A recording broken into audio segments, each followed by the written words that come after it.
काही दिवसांपूर्वी एक प्रेस कॉन्फरन्स म्हणजे 10 तारखेला आपण मुंबई महाराष्ट्रामध्ये घेतली होती आणि दुसऱ्या दिवशी दिल्लीमध्ये आपण हिंदी आणि इंग्लिश या चॅनलसाठी आणि पत्रकारांसाठी दिल्लीमध्ये प्रेस कॉन्फरन्स घेतली. आता एक योगायोग आणि चांगली गोष्ट आहे की प्रेस कॉन्फरन्स झाल्यानंतर इन्व्हेस्टिगेशन एजन्सी या काम करतच आहेत, त्यांच्यावर काही आक्षेप नाही. त्यांच्या स्पीडवर ज्या गतीने ते चालले त्याच्यावर मात्र आमचा आक्षेप आहे. पण प्रेस कॉन्फरन्स तुमच्यामुळे चांगल्या पद्धतीची झाल्यामुळे इन्व्हेस्टिगेशनला सुद्धा कुठेतरी जोर आलाय. दिल्लीची कॉन्फरन्स झाल्यानंतर दुसऱ्या दिवशी डीजीसीएची माणसं प्रायव्हेट प्लेनली बारामतीला गेले आणि बऱ्याच लोकांनी आता विषय घ्यायला सुरुवात, लोकांनी म्हणजे सामान्य लोकांनी विषय तर घेतलेच होते, पत्रकारांनी घेतलेच होते, पण आता नेते सुद्धा पत्र द्यायला लागलेत, विषय घ्यायला लागलेत. ही एक चांगली गोष्ट आहे, कारण लोकांच्या मनामध्ये अनेक शंका आहेत, त्याला कुठं ना कुठेतरी उत्तर लवकरात लवकर मिळालं पाहिजे अशी आमची सगळ्यांची अपेक्षा आहे. आता पूर्वी जे काही मी प्रेझेंटेशन केलं होतं त्यात अधिकची काही माहिती माझ्यापर्यंत आलेली आणि ती माहिती आपल्या सर्वांसमोर आम्ही आणणार आहोत. याच्यामध्ये अपघात आहे का घातपात हा प्रश्न अजून सुद्धा कायम त्याच्यामध्ये राहतो. पण घातपात हा जो मुद्दा आहे त्याच्यावर थोडंसं लोकांचंही आणि सगळ्यांची त्या दिशेने जाण्याला प्रवास सुरू झाला असं आपल्याला म्हणावं लागेल. पुढं याच्यामध्ये ह्या सगळ्या गोष्टी म्हणजे आपण मी काय काय मुद्दे घेतले होते. 27 तारखेला जे जे काय घडलं, कुणीतरी भेटायला आलं होतं, कोणाचा तरी फोन आला होता, फाईलचा मुद्दा होता, फाईलच्या मुद्द्याच्या बाबतीत कुठेतरी टीव्हीवर बोलत असताना वेळ थोडा गल्लत झाली कदाचित पत्रकारांची.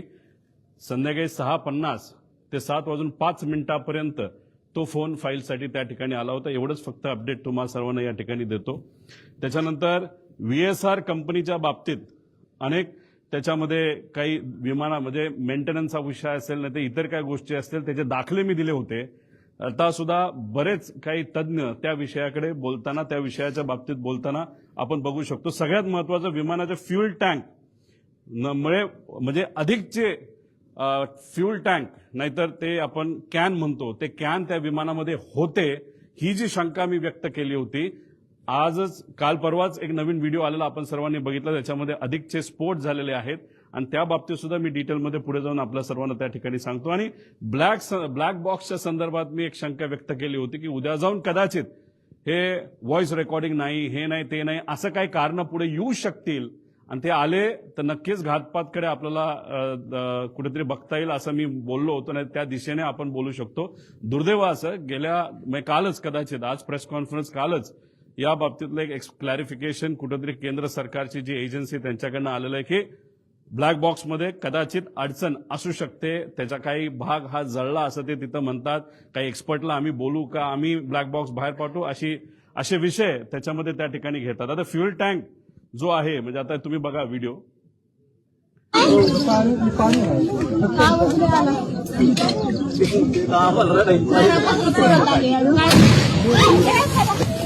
हा व्हिडिओ आहे,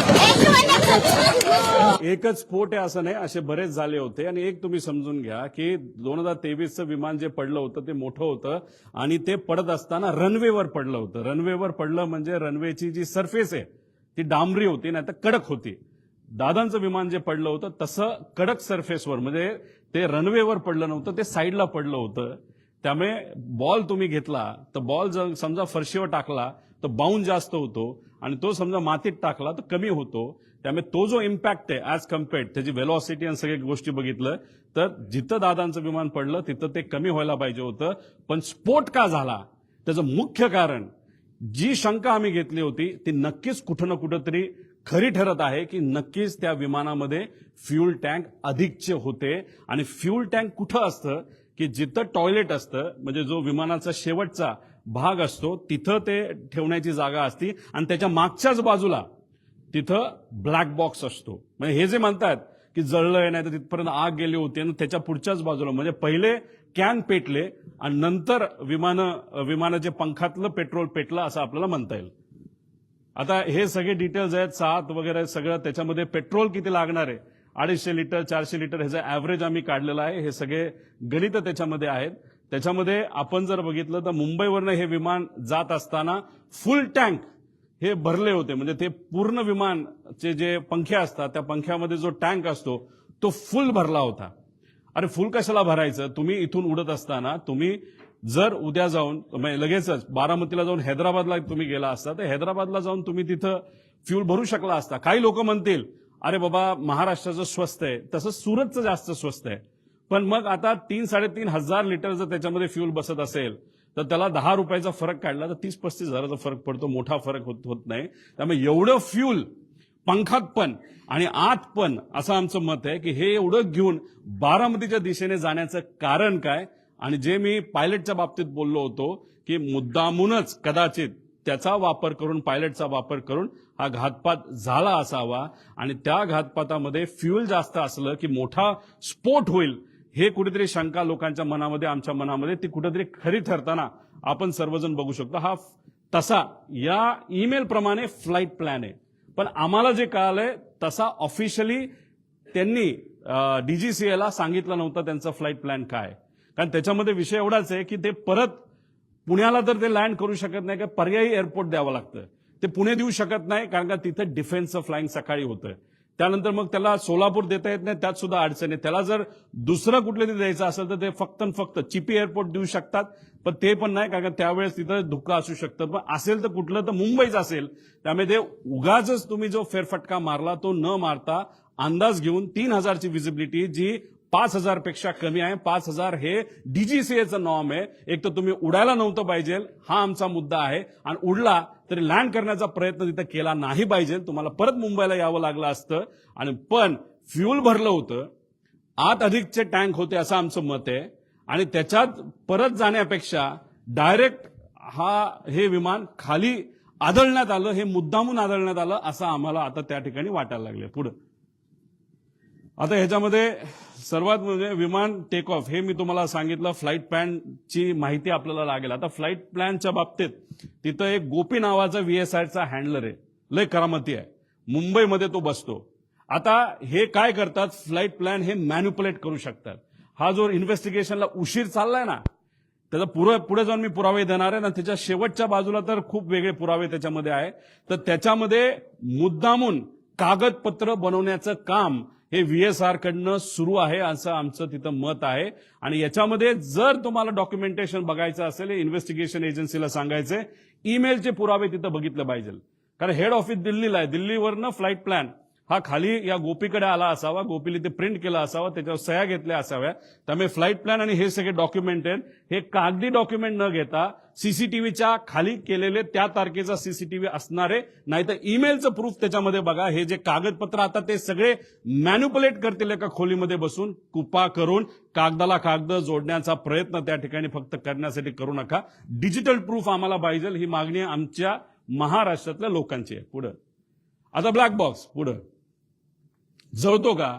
आता ह्याच्यामध्ये काय सांगितलंय की ब्लॅक बॉक्स जळला, त्यातली माहिती नाही मिळाली, बरंच काय आहे. आता हे काल परवा तुम्ही बघितलं असेल, सगळ्या तज्ज्ञांनी सांगितलंय की 1100 डिग्री सेल्सिअसला 1 तास जर हा आगीत पडला असेल ते सुद्धा 1100 डिग्री सेल्सिअसला तरच कुठं ना कुठं तरी हा ब्लॅक बॉक्सला फटका बसू शकतो. याच्यामध्ये 2 भाग असतात. एक व्हॉइस मागे घ्या, व्हॉइस रेकॉर्डिंग असतं ज्याला सीव्हीआर म्हणतात आणि एफडीआर असतं. एफडीआर म्हणजे जे आम्ही म्हणतोय त्याला काही गोष्टी बंद केल्या, मग त्याचं जे हाईट असेल, स्पीड असेल, ह्याचा सगळा डेटा असतो तो त्याच्यामध्ये एफडीआर मध्ये असतो. आता प्रेशर जर 6000 मीटर खोलीपर्यंत जे प्रेशर असतं पाण्याचं, त्या प्रेशरला हा ब्लॅक बॉक्स टिकू शकतो, 1 महिना टिकू शकतो. हे प्रेशर अतिरिक्त सांगितलंय 6000. म्हणजे समुद्रात वेगळं असतं, मग कितीतरी हजार हत्ती त्याच्यावर उभे केले, एवढं प्रेशर त्याच्यामध्ये असतं. आणि आगीच्या बाबतीत मी सांगितलंय. आता आगीच्या बाबतीत लोक म्हणतील रे असं नाही, तिथं खूप मोठा ब्लास्ट झाला. एक तुम्ही समजून घ्या, तिथं बरेचसे कागद हे न जळलेले तुम्हाला दिसले. त्याचं कारण असं, तो भपका जो स्फोटचा असतो तो काही सेकंदासाठी असतो आणि तो नंतर विझून जातो. त्यामुळे कागद सुद्धा जळलेला नाही. त्याची सेम थिअरी या बाबतीत आहे. तो भपका अंदाजे 1001 डिग्री सेल्सिअसच्या आसपास नाही तर त्याच्यापेक्षा खाली असू शकतो असं आमचं त्याच्यामध्ये मत आहे. पुढं आता ह्याच्यामध्ये हा जो भाग आहे, हा विमानाची बॉडी काय असते, अॅल्युमिनियम अलॉय असते. त्याचं मेल्टिंग पॉइंट किती आहे, 635 डिग्री सेल्सिअसचं मेल्टिंग पॉइंट आहे. म्हणजे अॅल्युमिनियम बॉडी, विमानाची जी बॉडी आहे ती 650 डिग्री सेल्सिअसला ती वितळून जाते. हे तुम्ही सगळ्यांनी तिथं नोट केलं पाहिजे. त्याच्यानंतर टायटॅनियम स्टेनलेस स्टील याचे हे बनलेलं असतं. हा बाहेरचा भाग आहे, हा टायटॅनियम आहे. हा किती डिग्रीला मेल्ट होतो? 1670 डिग्रीला मेल्ट होतो. त्यानंतर हे थर्मल इन्सुलेशन आहे. आणि हा जो भाग आहे हा अॅल्युमिनियमचा आहे. म्हणजे विमानाची बॉडी ज्याची बनली आहे तो भाग आत असतो आणि त्याच्या आत हा ब्लॅक बॉक्स असतो. त्यामुळे हे जे काय सांगतात ना की हे घडलं असेल ते घडलं असेल आणि ते जळलं ती माहिती, हे मॅनिप्युलेशन आहे असं आमचं ठाम त्याच्यामध्ये त्या ठिकाणी मत आहे. पुढं आता हे कुठं होता ब्लॅक बॉक्स? हा इथं होता. आता या ब्लॅक बॉक्स म्हणजे विमानाच्या त्या बाजूला हा ब्लॅक बॉक्स जर इथं होता तर बॉडी कुठं जळली आहे?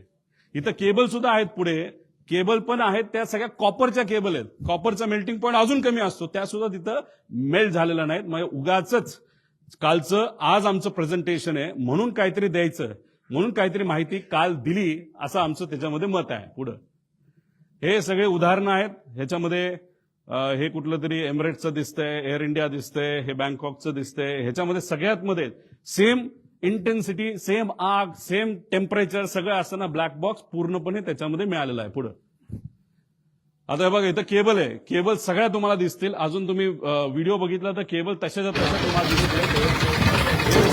ब्लॅक बॉक्स असेल अजितदादांच्या विमानाचा आणि इथं सगळ्या केबल आहेत. आणि त्याच्या पुढच्या भागाला तिथं काय ठेवलं असेल तर 2 कॅन ठेवले असतील असं आमचं मत आहे. ते शोधण्याची जरूरत आहे. 90 कोटी रुपये खर्च करून युनियन मिनिस्टर राम मोहन नायडू साहेबांनी काही महिन्यांपूर्वी एक लॅब इनॉग्रेट केली. आता एवढी हाय फंडू लॅब तुमच्याकडे असेल तर तुम्हाला बाहेर पाठवण्याचं काय कारण? बरं ठीक आहे, तुम्ही बाहेर पाठवत नाही तर ते या लॅबमध्ये इथंच भारतामध्ये बसून तुम्हाला माहिती काढता येत नाही का? ठीक आहे, टेक्निकल एजन्सीची मदत घ्या असं आम्ही सांगितलं होतं. तुम्ही सुद्धा आता म्हणताय की नाही आता आम्ही टेक्निकल एजन्सी फक्त टेक्निकल गोष्टीसाठी बाहेरच्या एजन्सीची मदत घेऊ, ते सुद्धा कॅनडाचं. त्या कंपनीचं नाव मी पुढे सांगतो. पुढं आता ह्याच्यामध्ये अजून एक माहिती आहे. इन्शुरन्स हा विमानाची किंमत किती आज? ते विमान जे होतं, जे आज असतं, तर त्याची ऍक्च्युअल किंमत 35 कोटीला ते घेतलं होतं. पण ज्या पद्धतीचं त्याचं इंजिनची क्वालिटी आणि काही आकडे आणि पॅरामीटर्स बघितले ते आज 10 ते 15 कोटीला जास्तीत जास्त विकू शकले असते. इतकी वाईट परिस्थिती त्याची आहे. आणि ज्या लोकांनी ते विमान चालवलंय पूर्वी आणि आज ते कंपनी बरोबर नाही, या लोकांनीच आम्हाला सांगितलं की 10 कोटीत दिलं कुणी जर असतं आत्ता तरी न घेणं हे जास्तच योग्य ठरलं असतं. आता 10-12 कोटीच्या किमतीचं जे विमान होतं त्याची आजची इन्शुरन्सची व्हॅल्यू किती होती? तर 55 कोटी रुपये होती. त्यानंतर लायबिलिटी इन्शुरन्स किती होता? 210 कोटी. म्हणजे आत बसणारी लोक, त्याच्यानंतर घरावर कोणाच्या पडलं तर, जर कुठल्या व्यक्तीवर पडलं, जनावरांवर पडलं तर 210 कोटी रुपये त्याची टोटल लायबिलिटी व्हॅल्यू होती. आता ह्याच्यामध्ये पायलट सुद्धा आले, याच्यामध्ये 5 जण आली. मग तो जो मेन पायलट होता त्याला किती रुपये मिळणार या 210 पैकी? हा सगळ्यात मोठा प्रश्न आहे. आणि ही गोष्ट त्या पायलटला माहित होती का? खरंच इन्शुरन्स मिळणार होता का? या बाबतीत स्पष्टीकरण होणं महत्वाचं आहे. पुढे आता ह्याच्यामध्ये अकाउंटेबल मॅनेजर कोण आहे कोणाच माहित नाही. डीजीसीएला सुद्धा माहित नाही. त्यांच्या वेबसाईटवर सुद्धा यांचं नाव काढून टाकलंय. Chief of flight safety, director of training. ह्या अकाउंटेबल मॅनेजरचं इंटरव्ह्यू हा डीजीसीए घेतं आणि डीजीसीए इंटरव्ह्यू घेतल्यानंतर त्यांनी अप्रूव्ह केल्यानंतर हा फ्लाईट मॅनेजर आपल्याला त्या ठिकाणी मिळतो. म्हणजे हा जो अकाउंटेबल मॅनेजर, जसं महाराष्ट्र सरकारचं माझ्या अंदाजाने कोणतरी एक आहे, त्याचं नाव शर्मा का असं काहीतरी नाव आहे, ते आपले सेफ्टी ऑफिसर आहेत. त्यांचा इंटरव्ह्यू डीजीसीएला घेतला, मग त्यांना तिथं हे केलं. तर ही माणसं कुठे आहेत? यांचा इंटरव्ह्यू तुम्ही केलाय का? यांचं इन्व्हेस्टिगेशन तुम्ही केलंय का? कारण का अकाउंटेबल मॅनेजर हा रिस्पॉन्सिबल असतो. त्यांनी तिथे ईमेल केले पाहिजे. त्यामुळे जी कालची नोटीस जी आलेली आहे, नाहीतर एक्सप्लेनेशन जे डीजीसीएला दिलेलं त्याच्या खालच्या बाजूला 2 नाहीतर सीसी अकाउंटेबल मॅनेजर केलेलं आहे. त्यामुळे अकाउंटेबल मॅनेजर कोण आणि ही लोक कोण हे माहिती घेणं महत्वाचं आहे. पुढे आता हे महाशय, म्हणजे हे जे तुम्ही जर ट्रक चालवत असाल, तुम्ही ट्रकच चालवला पाहिजे, तुम्ही गाडी चालवायची नाही. तुम्ही जर गाडी चालवत असाल तर ट्रकचं लायसन्स तुम्हाला मिळत नाही, त्याला वेगळं घ्यावं लागतं. तुम्ही ट्रक चालवत असताल आणि जेसीबी चालवायला गेला, नाही तर पोखलान चालवायला गेला, जी मोठी मशीन, तुम्हाला अलाउड नाही. तसंच लेअर जेटचं तुम्ही विमान चालवत असाल तर तुम्हाला दुसरं विमान लेगेसी सारखं वापरता येत नाही. आता इथं जो फोटो बघितले हे आहेत मिस्टर कपूर. हे मागे जे आहे ते लेगेसीचं विमान आहे. आपले मुख्यमंत्री साहेब आणि उपमुख्यमंत्री दुसरे हे लेगेसीली जास्त ट्रॅव्हल करतात. ही आहे लेगेसी, हे आहे लेगेसी आणि हे आहे लेअरजेट.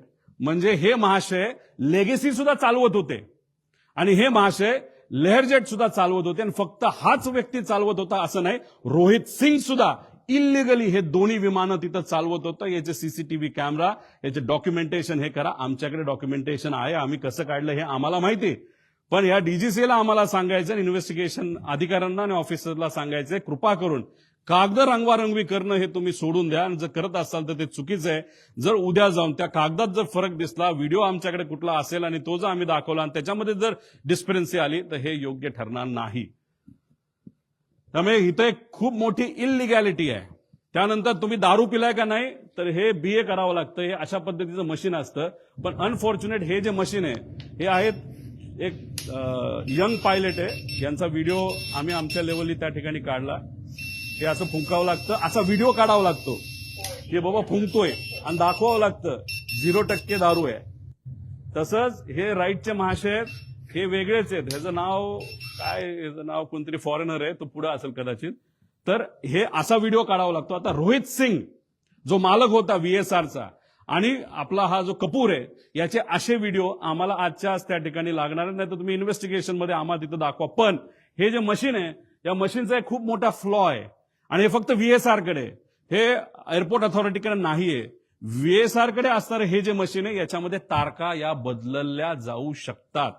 हा फ्लॉ या मशीनचा. म्हणून म्हणतो इन्व्हेस्टिगेशन जेवढं पुढे जाईल तेवढं मॅन्युप्युलेशन हे मोठ्या प्रमाणात त्या ठिकाणी होणार आहे. आता याच्यामध्ये 2023 मधील अपघात प्रकरण आम्हाला जे कळलंय, त्याचा जो कॅप्टन होता ना, चालवणारा सुनील कंजर जो आहे, त्याचं नाव कदाचित प्लस मायनस असेल.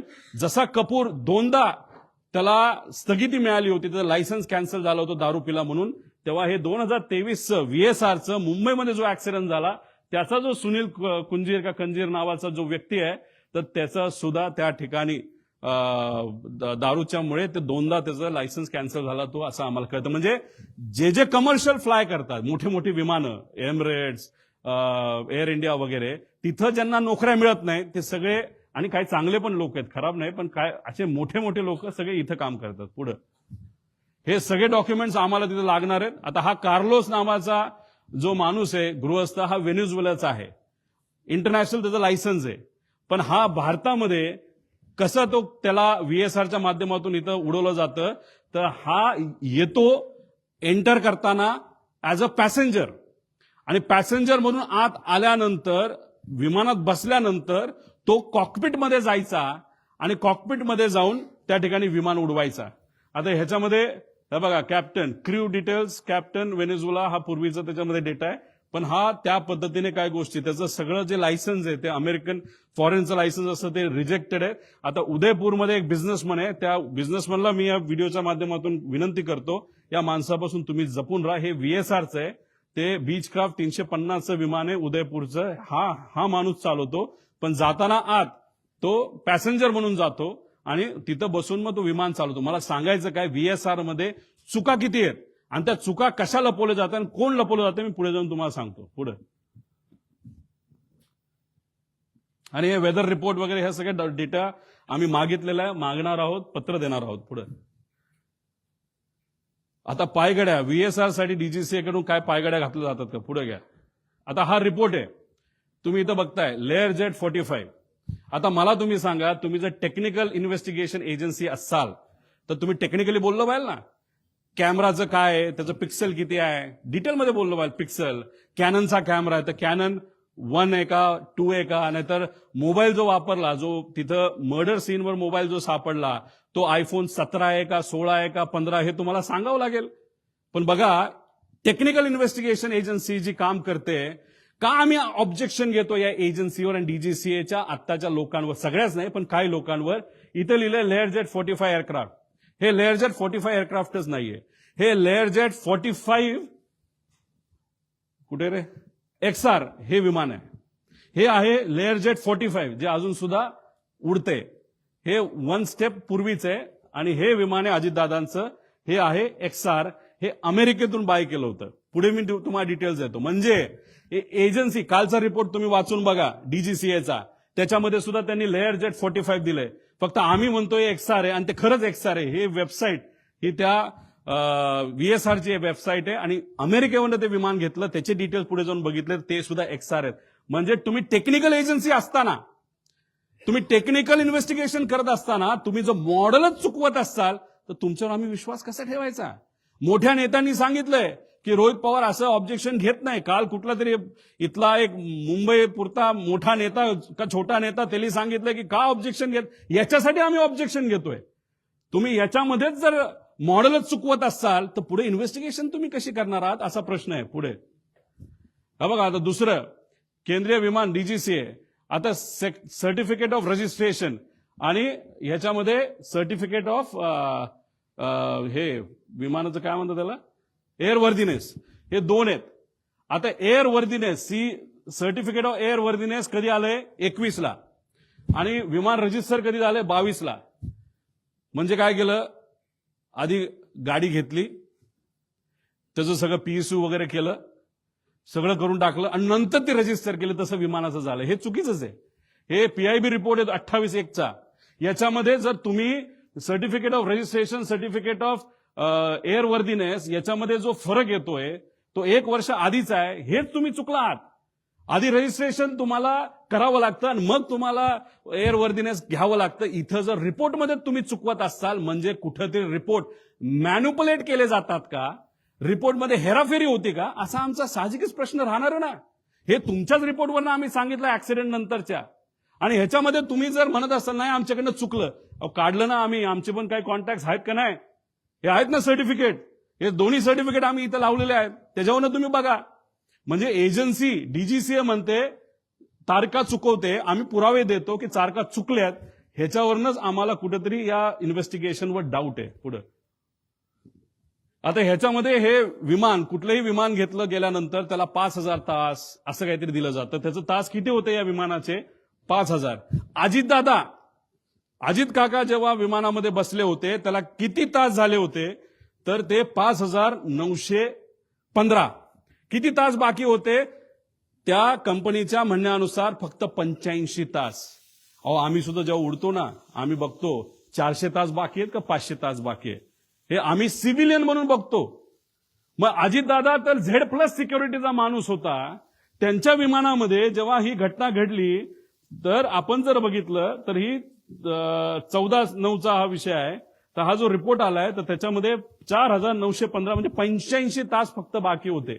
आणि ह्याच्यात आमचा क्लेम आहे, आणि मी जी हनीवेल नावाची कंपनी जी हे इंजिन बनवलं त्या कंपनीच्या मॅनेजरला मराठी कळत असेल ना तर ट्रान्सलेट तुम्ही करा की खरी माहिती ही DGCA ला तुम्हाला ईमेलच्या माध्यमातून द्यावी लागेल. आम्ही प्रयत्न केला पण ते आम्हाला देत नाही. आमचा अंदाज आहे हे मशीन 5,000 त्याचं वय होतं, तर हे मशीन 8,000 पर्यंत उडलेलं आहे. मग दादांकडे मशीन देत असताना तसंही त्या मशीनमध्ये काहीच राहिलं नव्हतं आणि त्याची किंमतही खराब झाली होती. आणि मग मुद्दामूनच ह्याच्यामध्ये मशीन सुद्धा देताना खराब क्वालिटीचंच दिलं, नुकसान होताना कमी व्हावं. आणि हा अपघात का घात हा प्रश्न तर त्याच्यामध्ये राहतो. पण हे मेंटेनन्स सगळे बघितल्यानंतर दादांना जे मशीन दिलं Z सिक्युरिटीने असताना सुद्धा VIP ट्रॅव्हल होतोय ह्या VSR कंपनीला माहिती असताना, एरो या कंपनीला माहिती असताना सुद्धा मशीन हे संपलेलं होतं. आणि तेच मशीन म्हणजे इंजिन त्या विमानाला होतं आणि तेच विमान हे अजितदादांसाठी त्या ठिकाणी सेवेसाठी दिलं. म्हणजे हे आश्चर्याची गोष्ट आहे. इतकं जर कुणी दुर्लक्ष करत असेल एवढ्या मोठ्या VIP ला तर कदाचित हा VIP फक्त लोकांसाठीच VIP मोठा नेता होता, बाकीच्यांना या नेत्याची काहीच किंमत नाही असं आपण म्हणायचं का, असा प्रश्न आम्हा सगळ्यांना निर्माण होतो. पुढे आता बघा, विमानाला कलर करायचा असेल तर तो घरी करता येत नाही, तुमच्या गॅरेजमध्ये करता येत नाही, त्याला त्याच कंपनीकडे पाठवावं लागतं. त्याला 3-4 कोटीचा खर्च आहे. काही दिवसांपूर्वी एक व्हिडिओ आहे एमिरेट्सचा, तो रंगवायला एका एमिरेटच्या मोठ्या विमानाला रंगवायला 50 कोटी रुपये लागले फक्त रंगवायला. आता ह्या महाशयाली घरीच पेंटिंग केलं. आता ह्याचं कारण बघा, हा जळल्यानंतर एक नंबर इथं तुम्हाला दिसतोय, हा आधी दिसत नव्हता, जळल्यानंतर तो दिसायला लागला. तो नंबर काय आहे? N80PQ. मग आम्ही आमच्या अमेरिकाच्या कॉन्टॅक्टचा वापर केला. तिथं जे कुठले आमच्या ओळखीचे कॅनडाचे लोक आहेत त्यांच्याकडे आम्ही बघितल्यानंतर हे काय आहे N80PQ, हे आहे US रजिस्ट्रेशन. हे आहे त्यांची वेगवेगळे मालक, 5 मालक झालीत. त्याच्यामध्ये काय फायनान्स कंपन्या काय आहेत, म्हणजे एखादी मारुतीची गाडी नाही तर कुठलीही गाडी घेत असताना आपण बघतो फर्स्ट ओनर आहे का सेकंड ओनर आहे. इथं 4-5 ओनर होते, म्हणजे एवढं जुनं मशीन, ह्याची किंमत 15 कोटीच्या पुढे त्या ठिकाणी नाहीये. तर ही माहिती घेतल्यानंतर हे अमेरिकेवरनं विमान आणलं होतं पुढं. आता हे बघा, कुठलंही विमान हे जेव्हा तुम्ही भारताच्या बाहेरून आणता, ही एक लिस्ट असते, त्याला आपण म्हणतो STC, सप्लिमेंटेड टाईप सर्टिफिकेट. याच्यामध्ये मी मार्क केलेत, हे लेअर जेटचे आहेत. पण याचा सखोल STCचा आम्ही अभ्यास केल्यानंतर मी फार जबाबदारीने हे स्टेटमेंट करतोय, लेअर जेट हे विमान भारतामध्ये रजिस्टरच होऊ शकत नाही. हे स्ट्रेट फॉरवर्डली तुम्हाला सांगतो, हे इलिगली रजिस्टर झालेत DGCAच्या काही अधिकाऱ्यांचा उपयोग करून, नाही तर वापर करून, नाही तर ज्या गोष्टी ज्या द्यायच्या होत्या त्या देऊन. आणि स्वस्तातलं विमान हे VIP साठी मुद्दामून वापरलं गेलं का? त्यामुळे VSR कंपनी का बंद झाली पाहिजे? ह्यात इन्व्हेस्टिगेशन करत असताना फक्त त्या DGCAच्याच लोकांना घेऊन का नाही केलं पाहिजे? भारताच्या बाहेरची का चांगली इन्व्हेस्टिगेशन एजन्सी आणली पाहिजे? ह्या सगळ्या गोष्टी, म्हणजे इथं तसं बघितलं तर कमिटी बघितली तर सगळेच चुकीचे असं मी म्हणणार नाही, पण चोरालाच पोलिसाचं काम दिलं असं म्हणायला काही हरकत नाही, अशी आजची परिस्थिती आहे. पुढं आता ह्याच्यामध्ये CVR फार चर्चेत आहे. CVR हे आहे ज्या दादांचं ऍक्सिडेंट झालेलं विमान. इथं तुम्ही बघितलं तर तो CVR जो त्याच्यामध्ये बसवलेला आहे, अमेरिकेचं हे मशीन आहे, त्या CVR मध्ये किती मिनिटं रजिस्टर होऊ शकतात आवाज? फक्त 30 मिनिटं. आणि DGCAचं सिव्हिल एव्हिएशन रिक्वायरमेंट काय म्हणतात? 2 तास. जर मशीनमध्ये विमानात 30 मिनिटं होतं आणि DGCAचं रूल बुक म्हणतं 2 तास, मग हे विमान कसं रजिस्टर भारतामध्ये झालं असा आमचा प्रश्न आहे. साहजिकच आहे. काही लोक म्हणतील 30 मिनिटं, आता आपल्याला गोंधळ करता येईल. अजिबात नाही. ऍक्सिडेंट झाल्यापासून 30 मिनिटं, तो एक फायदा आपल्यामुळे आहे. म्हणजे शेवट 30 मिनिटांमध्ये काय झालं हे आपल्याला बघता येईल, आणि खास करून शेवटच्या 1.5 मिनिटांमध्ये काय झालं हे सगळ्यात जास्त महत्वाची गोष्ट आहे. त्यामुळे हे 30 मिनिटाची लाईफ असताना 2 तास गव्हर्नमेंटचं नॉर्म असताना हे रजिस्टर कसं झालं असा आमचा प्रश्न आहे. पुढे आता हे FDR ब्लॅक बॉक्समध्ये हे FDR असतो, आणि मी कृपा करून एक समजा CVR आणि FDR मध्ये कुणी हस्तक्षेप करू शकत नाही. आणि FDR म्हणजे मेकॅनिकल जी मुवमेंट असतात, ती जी कंपनी तुम्ही काल बघितलं असेल त्यांनी एक नाव दिलेलं आहे, ती ही कंपनी आहे L3 टेक्नॉलॉजीज. ही आहे कॅनडाची. आता आम्ही कॅनडाचा कॉन्टॅक्ट तिथं वापरून आम्ही थोडंसं रिसर्च करून कॅनडा या त्या देशातून आम्ही हे सर्टिफिकेट आणलेलं आहे. या सर्टिफिकेटमध्ये हे जो FDR आहे ते FDR बद्दल त्याचा महत्व आहे, आणि ती कंपनी कुठली हे मी तुम्हाला दिलेलं आहे. म्हणजे डॉक्युमेंट्स जसे DGCA कडे तसं आपण प्रेमाने आणि आपला माणूस जवळचा गेला या दृष्टिकोनातून जर धडपड केली तर आपल्याला बरीच माहिती मिळते. आणि शुभचिंतक खूप आहेत, कारण का दादा एक फार मोठा नेता होता, त्यामुळे माहिती ही बऱ्यापैकी आता आमच्याकडे यायला लागलेली आहे. त्यामुळे विनंती या एजन्सीला आहे की तुम्ही सुद्धा चांगल्या पद्धतीने इन्व्हेस्टिगेशन करावं. त्यामुळे ही L3 टेक्नॉलॉजीज नावाची कंपनी आहे. पण आमचं मत आहे की लेअर जेट हे रजिस्टर करू शकत नाही, बेकायदेशीरपणे हे रजिस्टर झालंय. पुढे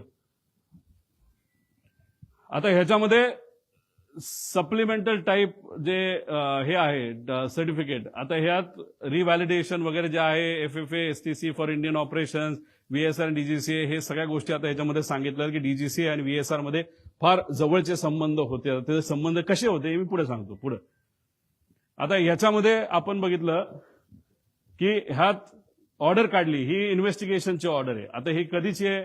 तारीख आहे 2/2, म्हणजे अपघात झाल्यानंतर 4 दिवसाले. का मोठा नेता नव्हता का? त्याच दिवशी काढायला काय झालं होतं का दुसऱ्या दिवशी? जसे इन्व्हेस्टिगेशन करण्यासाठी काय फॉरेन्सिकची लोक संध्याकाळी पोहोचली निवांत, कुठे जेवायला गेले असतील, कुठे फिरायला गेले असतील, आणि एवढा मोठा नेता जाऊन सुद्धा अख्खं जग तिथं आलं होतं, आणि हे इन्व्हेस्टिगेशन आणि फॉरेन्सिकचे लोक संध्याकाळी 8ला का 7ला का कधीतरी तिथं पोहोचली असं आम्हाला कळालं. आता ह्याच्यामध्ये तुम्ही 4 दिवसानंतर एजन्सी काढता, ह्याच्यामध्ये हे सगळी लोक DGCAची आहे. मग DGCA कसं चुकलं हे आम्ही सांगत असताना तुम्ही जर DGCAच्याच लोकांना त्याच्यामध्ये घेतलं असेल तर मग ह्याला आम्ही काय म्हणणार? आणि त्याच्यात हे अपूर्वा म्हणून ज्या आहेत, अपूर्वा अग्रवाल, ह्या जेट एअरवेजमध्ये काम करत होत्या.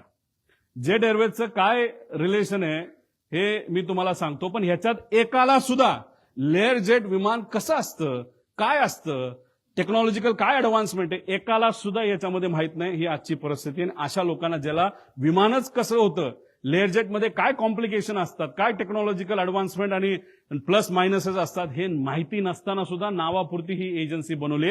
अपूर्वाचं नाव कुणी दिलं हे पुढे जाऊन मी तुम्हाला सांगतो. पुढे आता जो साऊथ वेस्ट एअरलाईनचा जो अपघात झाला अमेरिकेमध्ये 17 एप्रिल 2018 झाला आणि प्राथमिक अहवाल कधी आला? 2 दिवसात आला. आज 20वा का 22वा दिवस आहे. काल काहीतरी द्यायचं म्हणून काहीतरी फालतू त्यांनी दिले, त्यात सुद्धा मॉडेल त्यांनी चुकवलेलं आहे.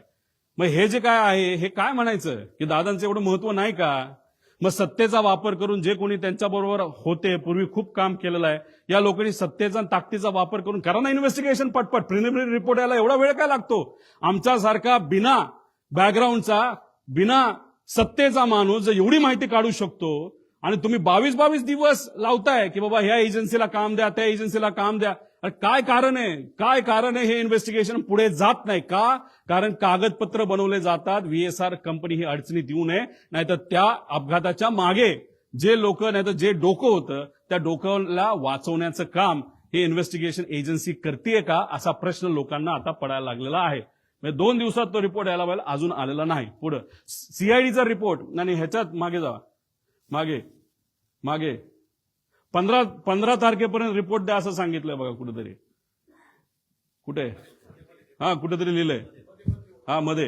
हे बघा 15 फेब्रुवारी. आज किती तारीख आहे? 18. काय दिलं काल? आणि त्याच्याच बरोबर खाली लिहिलं बघा, अकाउंटेबल मॅनेजमेंट ऑफ व्हीएसआर. अरे कोण आहे अकाउंटेबल मॅनेजर? कोणाच माहित नाही. मग नुसतं दाखवायचं म्हणून दाखवलं. मग अकाउंटेबल मॅनेजरला तुम्ही घेतलं का ताब्यात? नाही घेतलं. मेंटेनन्स मॅनेजरला घेतलं? नाही घेतलं. पुढे घ्या.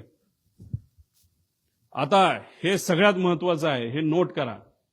आम्ही बघत होतो की व्हीएसआर कंपनीवर कारवाई का होत नाही, व्हीएसआर कंपनीवर कारवाई का होत नाही.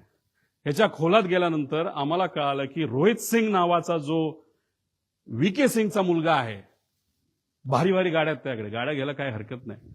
5 स्पोर्ट्स कार आहे. काय गाडीची किंमत 7 कोटी असेल, 35 कोटीच्या तर गाड्या आहेत त्याच्या. मुंबईचं त्यांचं जे डेलचं जे गेस्ट हाऊस आहे त्याच्या खाली 1-2 गाड्या लावल्यात, बाकी कुठे ते आम्हाला माहित नाही. या रोहित सिंगचं लग्न होतं 1.5-2 वर्षापूर्वी मॅरियट जयपूरला, राजस्थानमध्ये. तिथं कोण कोण गेलं होतं? कोणाकडे फोटो? आमच्याकडे काही लोकांकडे फोटो ते माझ्यापर्यंत आले नाहीत, पण येतील. पण ते मी वापरणार नाही, कारण कधी कधी आपण लग्नाला जात असतो. आमचं हे म्हणणं नाही की घातपात करणारे लोक तिथं गेले होते, नाही तर आमचं जे ऑब्जेक्शन ते अजिबात नाही. आमचं फक्त म्हणणं आहे व्हीएसआर वर इन्व्हेस्टिगेशन का होत नाही. त्याचं कारण कदाचित असं असू शकतं की रोहित सिंगच्या लग्नामध्ये बरेच महाराष्ट्रातले सुद्धा सत्तेतले काही लोक, नेते, काही माजी मंत्री सुद्धा या निगडीत असणारे, आणि काही दुसऱ्या राज्यातले. त्यातलं एक राज्य आम्हाला कळलंय ते म्हणजे आंध्र प्रदेश. आंध्र प्रदेशचे टीडीपी या पक्षाचे प्रमुख नेते, ते कोण मी सांगणार नाही, पुढच्या काही ह्याच्यामध्ये मी मला माहिती आहे का तर 100% माहिती आहे. टीडीपीचे एक प्रमुख नेते त्या लग्नाला, रोहित सिंगच्या व्हीएसआरचा जो मालक आहे त्याच्या लग्नाला राजस्थानला हे गेले होते. मग व्हीएसआरच्या मालकाच्या मुलाच्या लग्नाला तुम्ही तिथं जाता आणि आज व्हीएसआर या कंपनीवर जेव्हा ऑब्जेक्शन घ्यायचं असतं, त्याचे ऑपरेशन बंद करायचे असतात, तेव्हा तिथं मंत्री महोदय, टीडीपी या पक्षातले, या देशाचे जे एव्हिएशन मिनिस्टर आहेत, ते कुठेतरी म्हणतात no safety concern with Learjet aircraft VSR venture aviation minister. का ऑब्जेक्शन आम्ही नाही घेतलं पाहिजे? का दादांचा अपघात झाल्यापासून, का घात झाल्यापासून आतापर्यंत या राज्याचे सुद्धा मंत्री व्हीएसआरली प्रवास करतायत का? का आतापर्यंत इतर राज्यांमध्ये सुद्धा व्हीएसआर चालू आहे का? प्रश्न आहेत ना. आमचं धडधडीत डायरेक्ट म्हणणं आहे की सत्तेतले बरेचसे लोक हे व्हीएसआरच्या मालकांच्या निगडीत आहेत. काही लोकांचे व्यवसाय आहेत. हैदराबादचा एक कुठला तरी मोठा व्यावसायिक आहे, तो कोणाच्या जवळ आहे याच्या खोलात सुद्धा मी जात नाही, व्हीएसआरच्या नावाला येत. आणि आज सत्तेत जे लोक आहेत त्याच्या जवळ असणारा तो माणूस आहे, आणि कदाचित त्या माणसाकडे तिकडं त्या भागातलं एक छोटंसं पोर्ट सुद्धा असावं त्या राज्यातलं. फक्त एकच आहे, बाकी कुठले पोर्ट त्याचे नाहीत. मग कोण आहे हा माणूस? तिथं कोणाची सत्ता आहे? आणि ती सत्ता तिथं त्या ठिकाणी असताना त्या टीडीपी या पक्षाचे नेते जर रोहित सिंगच्या लग्नाला तिथं जात असतील आणि टीडीपीचाच नेता आज जर तिथं एव्हिएशन मिनिस्टर असेल आणि व्हीएसआर कंपनी आतापर्यंत बंद होत नाही, त्याचे ऑपरेशन तसेच चालू राहतात, कागदपत्र त्या ठिकाणी रिअलाइनमेंट करणं नाही तर त्याचं मॅनिप्युलेशन करणं, असं आमचा त्याच्यामध्ये म्हणणं आहे. आणि आज रोहित सिंग आहे कुठं? आज रोहित सिंग भारतामध्ये नाही. अपघात झाल्यानंतर मायामी अमेरिकेमध्ये तो गेलाय. त्यांची दुबईमध्ये सुद्धा कंपनी आहे, अमेरिकेमध्ये सुद्धा कंपनी आहे. ही सगळी विमानं टप्प्याटप्प्याने हे दुबईच्या आणि अमेरिकेच्या कंपनीमध्ये ट्रान्सफर केली जातील. आज आम्ही सगळे दुःखात आहोत, आज आम्ही तिथं लढत आहोत, पण ज्या कंपनीच्या माध्यमातून हा घात झाला, नाहीतर हा अपघात झाला, त्याचा मालक मात्र आज भारतात नाही. त्याला कुणी मदत केली बाहेर जाण्यासाठी? कुणी त्याचा तिथं इन्व्हेस्टिगेशन लगेच करून त्याला लगेच ताब्यात घेऊन लगेच तुम्ही इन्व्हेस्टिगेशन आहे तर त्याचं तिथं चर्चा करून आणायला पाहिजे होती. पण हे महाशय गेले कुठं? तर मायामी, अमेरिकेमध्ये त्या ठिकाणी गेलेले आहेत. आता ही बातमी एक ग्रेट आंध्रा नावाचा पेपर आहे, AP minister bought private jet. त्या जेटचं मला पॅटर्न सुद्धा माहिती आहे, त्याचं मॉडेल सुद्धा मला माहिती आहे, ते कोणाचं आहे हे तिथले लोक आपल्या सर्वांना त्या ठिकाणी त्या राज्यात सांगतील. माझं मत आहे की या VSR कंपनीला मुद्दामून वाचवण्याचा प्रयत्न केला जातोय. एवढा मोठा माणूस, महाराष्ट्राचा नेता गेल्यानंतर सुद्धा या सत्तेत असणारे काही लोक मुद्दामून या मालकांना वाचवतायत. म्हणजे दादा गेलेत याचं दुःख यांना नाही, पण पैसा आपला वाचला पाहिजे, मैत्री आपली टिकली पाहिजे, या अनुषंगाने VSRला मदत करतात. म्हणून आमचं मत आहे की आज नाही तर उद्या VSR कंपनीला बंदी घातली पाहिजे आणि इन्व्हेस्टिगेशन करत असताना त्याच्यामध्ये सुद्धा काही चेंजेस केले गेले पाहिजे. त्याच्यामध्ये तुम्ही 5 कुठले तरी घेतले, सीबीआयला देताय, चांगली गोष्ट आहे, CID तर आहेच, पण याच्याच बरोबर एक वर मॉनिटरिंग एजन्सी आम्हाला असावी. राज्यात विरोधी पक्ष नेत्यांना त्याच्यात घ्यावं. दुर्दैवाने महाराष्ट्रात कोणी विरोधी पक्ष नेता नाही, पण हा विषय फार मोठा आहे. प्रायव्हेटली फार मोठे सेलिब्रिटी ट्रॅव्हल करतात. त्यामुळे आमचं मत आहे की देशातले जे विरोधी पक्ष नेता वरचा आणि खालचा जो आहे, राहुल गांधीजी आणि वर जे असतील त्यांना याच्यामध्ये त्या ठिकाणी घ्यावं, काही खासदारांना घ्यावं, खाली काही फॅमिली मेंबरला घ्यावं. तो जो पक्ष आहे जो बाधित आहे, नाही तर अजितदादा ज्या पक्षाचं प्रतिनिधित्व करत होते त्यातल्या काही लोकांना घ्यावं, पण त्यातले काही खूपच एव्हिएशनच्या अनुभवी लोक आहेत, त्यांचं काय करायचं हा निर्णय त्यांनी त्या ठिकाणी घ्यावा. मग अशा पद्धतीने आणि जज, एक्स जज याच्यामध्ये घ्यावा आणि ही मॉनिटरिंग एजन्सी तुम्ही तिथं घ्यावी. आणि ह्याच्या अंडर सीबीआय अंडर मतलब सीबीआय जो काम करेल तो रिपोर्ट बघेल, CIDचा रिपोर्ट बघेल, एक एक्सटर्नल एजन्सीचा रिपोर्ट बघेल, पण हे केल्याशिवाय याच्यामध्ये पारदर्शकता येणार नाही असं आमचं ठाम मत आहे. मॅरिटचं तुम्हाला सांगितलं ते आम्ही तारखा पण काढू, काही फोटो आमच्यापर्यंत आलेत, काही डॉक्युमेंट्स आमच्याकडे आलेत, कोण कसं काय, फक्त ते आता वापरलेलं नाही कारण का मला ह्याच्यात राजकारण आणायचं नाही. पण एक गोष्ट आहे की काही लोक मुद्दामून याच्यात राजकारण आणि मैत्री आणतायत आणि पैसा आणि इन्व्हेस्टर पण मी देऊ शकतो, पण इन्व्हेस्टरच्या खोलामध्ये मी जाणार नाही. इन्व्हेस्टरचं काही डायरेक्ट रिलेशन असेल असं नाही, पण इन्व्हेस्टर मोठे मोठे असल्यामुळे, शेकडो कोटीचा विषय असल्यामुळेच कदाचित या कंपनीला वाचवलं जातंय. त्यामुळे त्या इन्व्हेस्टरला मला म्हणायचं तुम्ही खूप मोठे आहात, हजारो कोटी तुमच्याकडे आहेत. आमचा काका, आमचे दादा त्याच्यामध्ये गेलेले आहेत. 100-200 कोटीसाठी हे इन्व्हेस्टिगेशनला कृपा करून कुठल्या नेत्याचं नाही तर कोणाचं वजन टाकून तुम्ही हे मॅन्युप्युलेट करण्याचा प्रयत्न त्या ठिकाणी करू नका. कारण की इन्व्हेस्टिगेशन एजन्सी काम करेलच, पण आम्ही काय शांत बसू असं जर तुम्हाला वाटत असेल तर आम्ही शांत बसणार नाही, कारण आमचा काका, आमचा नेता याच्यामध्ये गेलेला आहे. पुढे आता मुख्य पायलट सुमित कपूर याच्यामध्ये हे सगळे आम्ही विषय त्याच्यामध्ये मागितलेले आहेत. त्यांना कौटुंबिक अडचण होती. आता ती कौटुंबिक अडचण खूप खोलात जाऊन मी म्हणणार नाही, आणि त्या विषयाला धरून त्याचं ब्लॅकमेल तिथे झालं असावं, आणि मग ते ब्लॅकमेल त्या ठिकाणी झालं असल्यामुळेच ते जे काही घटना घडल्या अशी शंका आहे की त्यांनी मुद्दामूनच त्या घटना त्या ठिकाणी घडून आणल्या. कारण बऱ्याच एक्सपर्टशी बोलल्यानंतर विमान ज्या पद्धतीने कळलं ते मुद्दामून मॅन्युअली, आणि ट्रान्सपॉन्डर हे विषय तुम्हाला त्या आधीच्या ह्याच्यामध्ये सांगितलेलं आहे. याच्यात खोलात जाऊन चर्चा करायची जरूरत आहे. पण त्यांना दारू प्यायची खूप सवय होती. जेटमध्ये असताना त्यांचा पगार 10 ते 12 लाख होता, पण आता या कंपनीमध्ये आल्यानंतर कारण त्यांचं लायसन्स बंद झालं होतं, ते 3 वर्ष बंद होतं. कोविडच्या काळामध्ये त्यांना काम मिळालं नाही. 5 वर्ष ते बिना पैशाचे होते, नाही पगाराचे होते, आणि त्यानंतर लेअर जेटमध्येच त्यांना संधी का दिली? कारण लेअर जेट बघतच नाही काय की कोण कसला आहे, काय कोणाला काय अनुभव आहे, कोण कुठं दारू पिला होता का काय वेगळं केलं होतं. आणि लेअर जेटमध्ये आल्यानंतर त्यांचा पगार 12 लाखावरनं 3.5 लाखावर आला, आणि त्यात 25,000 रुपये का 20,000 रुपये प्रत्येक एका विमानाच्या फेरीला त्या ठिकाणी ते वापरायचे. असे जर 10 फेऱ्या केल्या तर 2.5 लाख आणि 3, 3.5 म्हणजे 6 लाखाचा पगार त्याच्यामध्ये होता. 5 वर्ष पगार नसल्यामुळे आणि हा पगार मोठ्या प्रमाणात कमी झाल्यामुळे आणि मोठे मोठे विस्कीचे ब्रँड त्यांना प्यायला त्या ठिकाणी लागायचा, त्याचा खर्च जास्त असल्यामुळे आणि व्यक्तिगत एक कुठला तरी विषय ज्यामुळे ते डिप्रेशनमध्ये होते, आणि ह्या सगळ्या गोष्टीचा उपयोग घेऊन त्यांच्यावर प्रेशर टाकून कुणी ब्लॅकमेल करून काय घटना घडली का असं आमचं डाऊट आहे. हे क्लिअर करणं महत्वाचं आहे. पुढे रोहित सिंग, शोधा आता ह्या माणसाला कुठे आहे, तो कुठे आहे. कोणाचा मुलगा आहे, मुलगा तर VK सिंगचाच आहे, त्याच्यामध्ये डीजीसीएचे काय रिलेशन आहे, डीजीसीएच्या बद्दल तो काय म्हणायचा, कुछ भी हो मॅनेज होता है, कर सकते हैं, कुछ प्रॉब्लेम नाही, कसं कसं मॅनेज केलं याचे पूर्ण डॉक्युमेंट आहे. पण हे प्रेझेंटेशन मध्ये 2 तास जाईल, या खोलात जाल नाही. माझ्या अंदाजाने हा कुठेतरी मायामी, फ्लोरिडा, युनायटेड स्टेट, म्हणजे आपण, तुम्ही पत्रकार, आम्ही सर्वजण जमिनीवर आहोत. दादांना काय झालं हे शोधतोय, लोक शोकांतिक आहेत, काय झालं दादांचं हे ते विचार करतात. हे महाशय मायामीला बीच साईडला बसून काय तिथं करतात देवाला डोळे. मग कसं जाऊन दिलं ह्याला तिकडं, का जाऊ शकला, का ह्याची एन्क्वायरी नाही झाली, असे डाऊट येतात ना. म्हणजे डाऊट क्लिअर करणं महत्वाचं आहे. पुढं आता मला हा प्रश्न पडलेला आहे.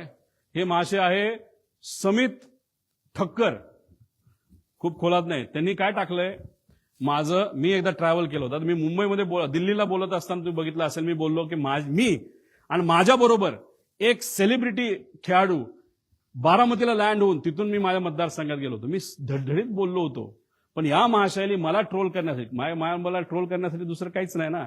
मग हे तू स्वतः ट्रॅव्हल करत असताना तुला काय कळलं नाही का? आम्हाला थोडी कळणार होतं का? तुझी अपेक्षा होती का, त्या ट्रोलरची अपेक्षा होती की त्यावेळेसच माझा ऍक्सिडेंट त्या ठिकाणी व्हायला पाहिजे होता, मी संपायला पाहिजे होतं, तर क्रिकेटरही संपायला पाहिजे होते, अशी तुझी अपेक्षा होती का?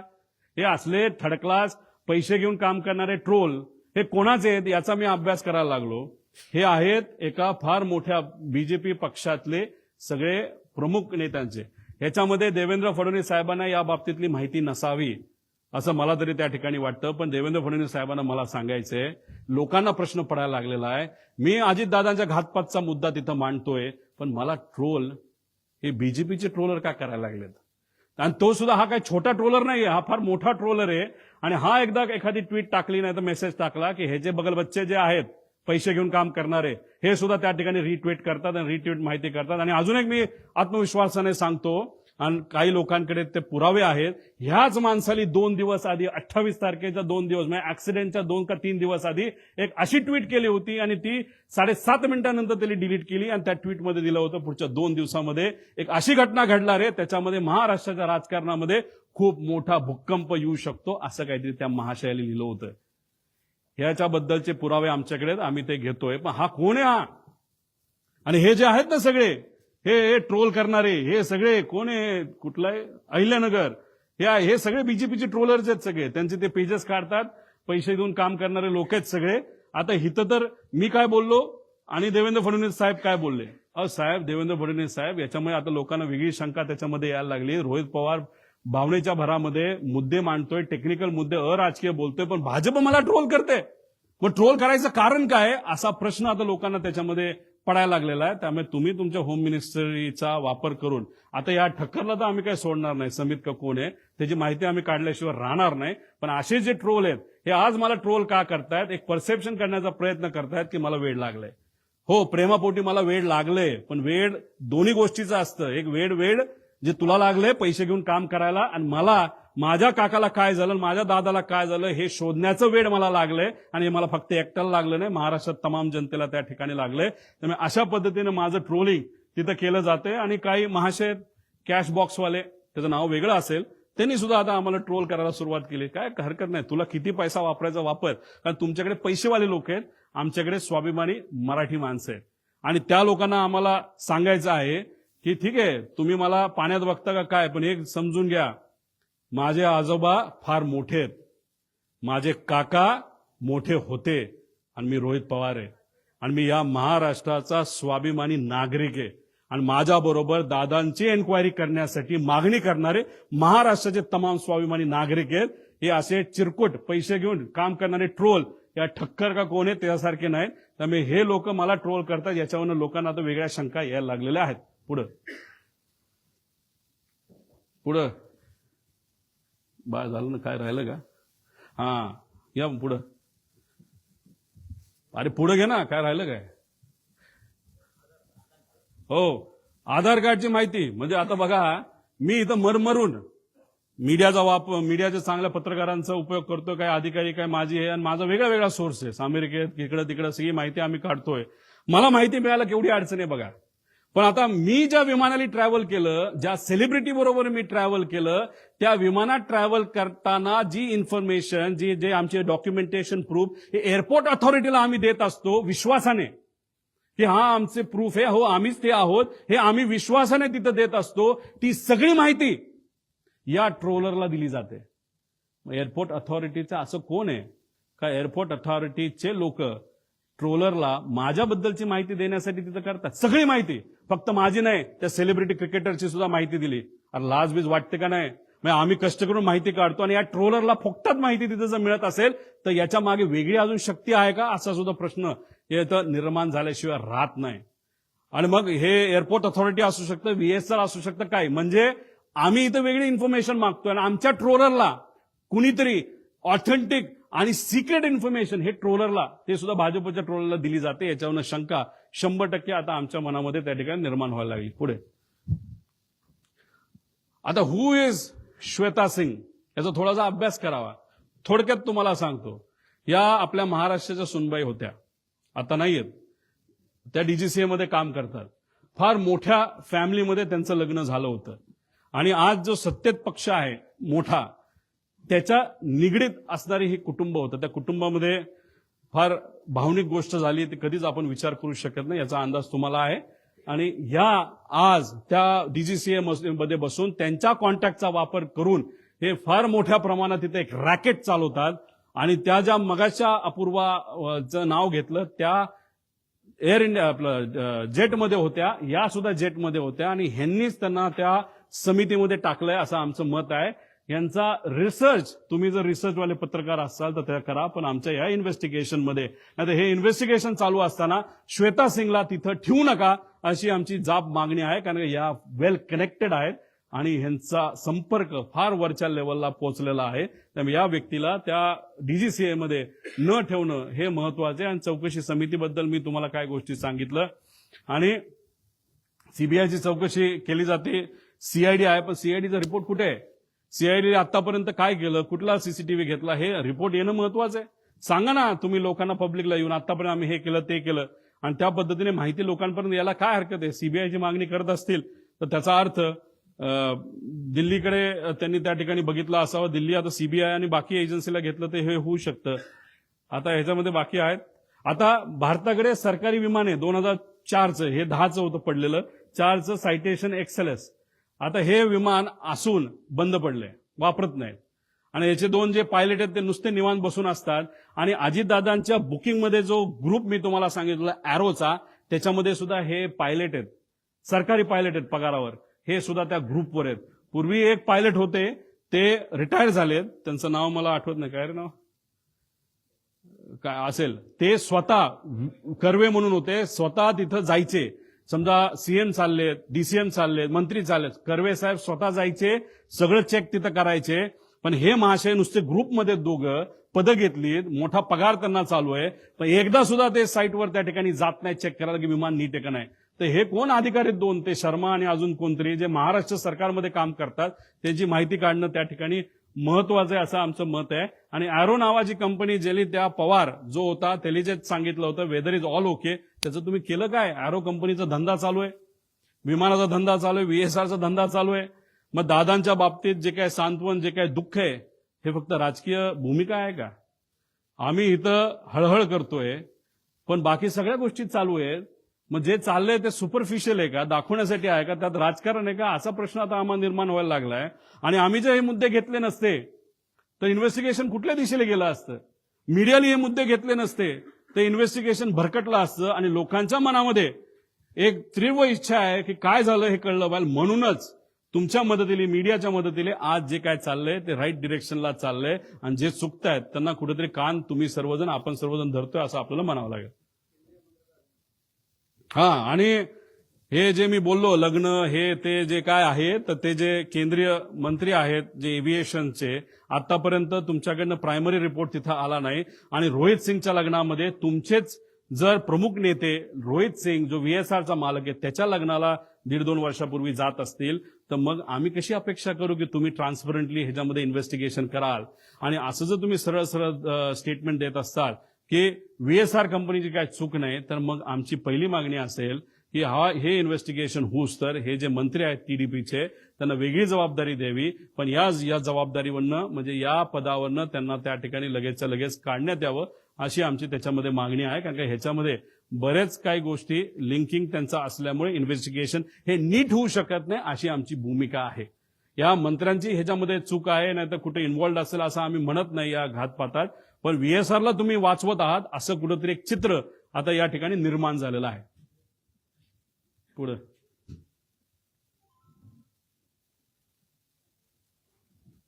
आता ह्याच्यामध्ये एक नवीन प्रायव्हेट विमानं काही एजन्सीली आणि कॅश बॉक्स जी कुठली कंपनी असेल याच्या मालकाला घेतले, त्याच्यामध्ये कोण कोण पार्टनर आहे हे सुद्धा आता येत्या काळामध्ये आपल्याला शोधावं लागेल. एक त्याच पक्षाचा कुठला तरी नेता पार्टनर आहे असं आम्हाला त्याच्यामध्ये कळतंय. आता हा घातपाताचं जे काही दृष्टिकोन आहे एक तुम्ही समजून घ्या. म्हणजे लोकांना प्रश्न पडलेला आहे ह्याच्यात खरंच राजकारण असेल तर जे काही विलिनीकरणाची चर्चा ही सुरू होती त्याच्यामध्ये दादांमध्ये आमच्यामध्ये काय चर्चा झाली हे आम्हालाच माहिती आहे. याच्यामध्ये एक चर्चा अशी असू शकते की आम्ही एनडीए बरोबर सत्तेत जाणार, आम्ही म्हणजे आमचा पक्ष, आणि ही गोष्ट काही लोकांना आवडत नसावी. नाहीतर दुसरा जो सिनारिओ आहे, दृष्टिकोन आहे की दादाच एनडीएमध्ये राहणार नाहीत, दादाच एनडीएतून बाहेर निघतील आणि रस्त्यावरची सामान्य लोकांची साठीची लढाई आमच्यावर लढतील, आणि हा दृष्टिकोन एका गटाला आवडला नसावा. त्यामुळे ह्याच्यामध्ये जर राजकारण असेल आणि ह्याला जर घातपात असं आपल्याला म्हणावं लागेल आणि राजकारण आणायचं असेल तर या दोन दृष्टिकोनापैकी एक दृष्टिकोन कुठला तरी असावा आणि त्या दृष्टिकोनाला पाठिंबा देणारा एक जो गट आहे तो याच्या मागे असू शकतो असंही आपल्याला त्या ठिकाणी म्हणता येईल. पण एक अजून जाता जाता एक सर्वात महत्वाची गोष्ट आहे की कदाचित जे जिल्हा परिषद पंचायत समितीचे अजितदादांच्या पक्षातले जे कुठले उमेदवार आहेत त्यांना हा मुद्दा कळेल. जेव्हा नगर परिषदचं इलेक्शन झालं होतं, नगर पंचायतचं इलेक्शन झालं होतं, महानगरपालिकेचं इलेक्शन झालं होतं, तेव्हा दादा सगळ्या गोष्टीचं नियोजन त्या ठिकाणी बघत होते. आजच्या राजकारणामध्ये काम करत असताना, इलेक्शन लढत असताना आपल्याला कशाची जरूरत असते तर आपल्याला मार्गदर्शक प्रमाणपत्र आणि कागदांची जरूरत असते. मार्गदर्शक कागद हे काय असतात हे कधीतरी मी नंतर त्या ठिकाणी आपल्याला सांगेल. पण एखादं मोठं इलेक्शन असेल तर मार्गदर्शक कागद हे जास्त लागतात, छोटं इलेक्शन असेल तर कमी लागतात.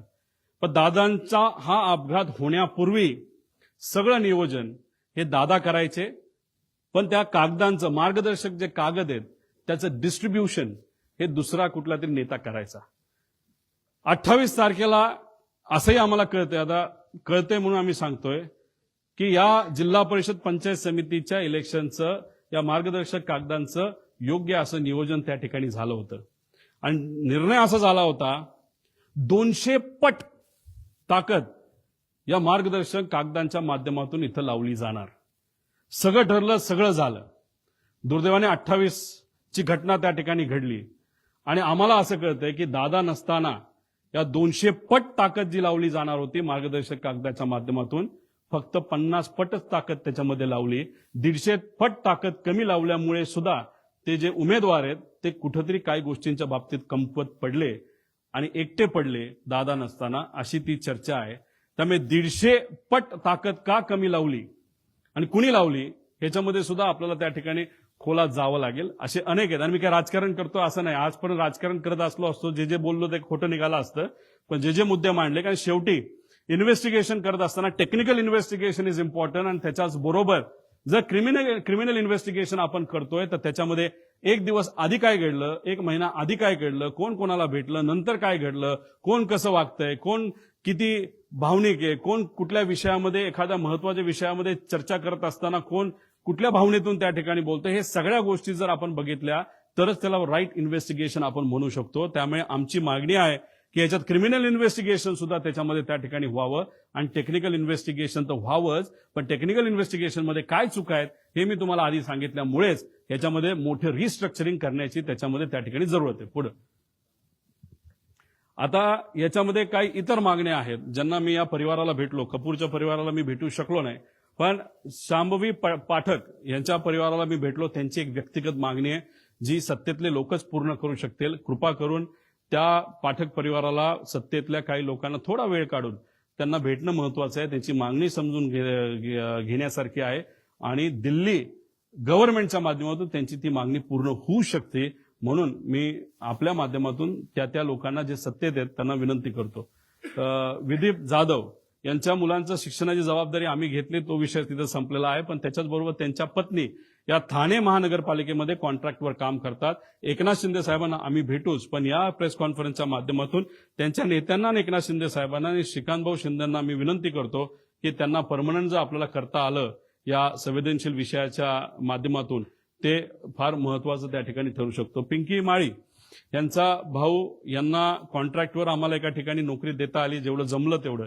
पण शेवटी तिचा याच्यामध्ये त्या ठिकाणी अपघात झालेला, ती आज त्या परिवाराबरोबर नाही. त्या परिवाराला आर्थिक दृष्टिकोनातून सबलीकरण करण्याचा फार मोठा वाटा त्या मुलीचा होता, युवतीचा होता. ती आज त्या परिवाराबरोबर नाही. त्या मुलाला परमनंट जर काय करता आलं, चांगला पगार जर तिथं देता आला, तर त्या बाबतीत सुद्धा तिथं विचार करण्यात यावा. कारण पिंकी माळींना शिकवण्यासाठी त्या टॅक्सी चालक वडिलांनी, मुलगी असली तरी 50-60 लाख रुपये खर्च करून तिला शिकवण्याचा प्रयत्न केला आणि शिकवलं सुद्धा. पण दुर्दैवाने ही घटना त्या ठिकाणी घडली. त्यामुळे त्या परिवाराला सुद्धा मदत त्या ठिकाणी करण्याची जरूरत आहे. त्याच्याचबरोबर नंतर आम्ही अधिवेशनामध्ये विषय मांडूच, अजितदादांची नावं कुठल्या कुठल्या वास्तूला, कुठल्या कुठल्या गोष्टींना त्या ठिकाणी दिली जावीत, ह्या आमच्या मागण्या येत्या काळामध्ये त्या ठिकाणी असतील. पुढं आणि जस्टिस फॉर अजितदादा हॅशटॅग या पद्धतीने अख्खा महाराष्ट्र विचारतोय काय खरं घडलं 28 तारखेला, 28 तारखेच्या आधी. पण जे 28 तारखेला घात का अपघात जो घडला, त्याच्यामुळे सर्व महाराष्ट्रातले सामान्य लोक आज चिंतेत आहेत आणि आज एवढा मोठा नेता आपल्यातून गेला तर आपलं उद्या कसं व्हायचं असा प्रश्न त्यांना तिथं पडलेला आहे. पण जस्टिस फॉर अजितदादा या पद्धतीने आम्ही सर्वजण आणि शुभचिंतक असे अनेक जण आम्ही सगळेजण मिळून या विषयासाठी, या इन्व्हेस्टिगेशनसाठी, हे इन्व्हेस्टिगेशन योग्य पद्धतीने व्हावं आणि आयुष्याच्या आमच्या स्वतःच्या शेवटच्या काळामध्ये जेव्हा आम्ही या विषयाकडे लक्ष देऊ, तेव्हा आम्हाला कुठेतरी एक समाधान असेल की अजितदादांच्या घात का अपघाताच्या बाबतीत योग्य असं इन्व्हेस्टिगेशन व्हावं. यासाठी महाराष्ट्राच्या जनतेने, पत्रकारांनी आणि माझ्यासारख्या एक सामान्य कार्यकर्त्याने सुद्धा यासाठी पुढावा घेतला. माणूस आपल्यात नसला तरी जस्टिस त्यांच्या त्या गोष्टीला मिळालं असं एक समाधान शेवटच्या आयुष्याच्या लेवलला हे आम्हा सगळ्यांना त्या ठिकाणी असावं, एवढीच आमची छोटीशी साधीची इच्छा. हिंदीमध्ये नंतर बोलू का? बरं ठीक. हिंदीचं काय करू? हिंदी नंतर घेऊ. नको नको.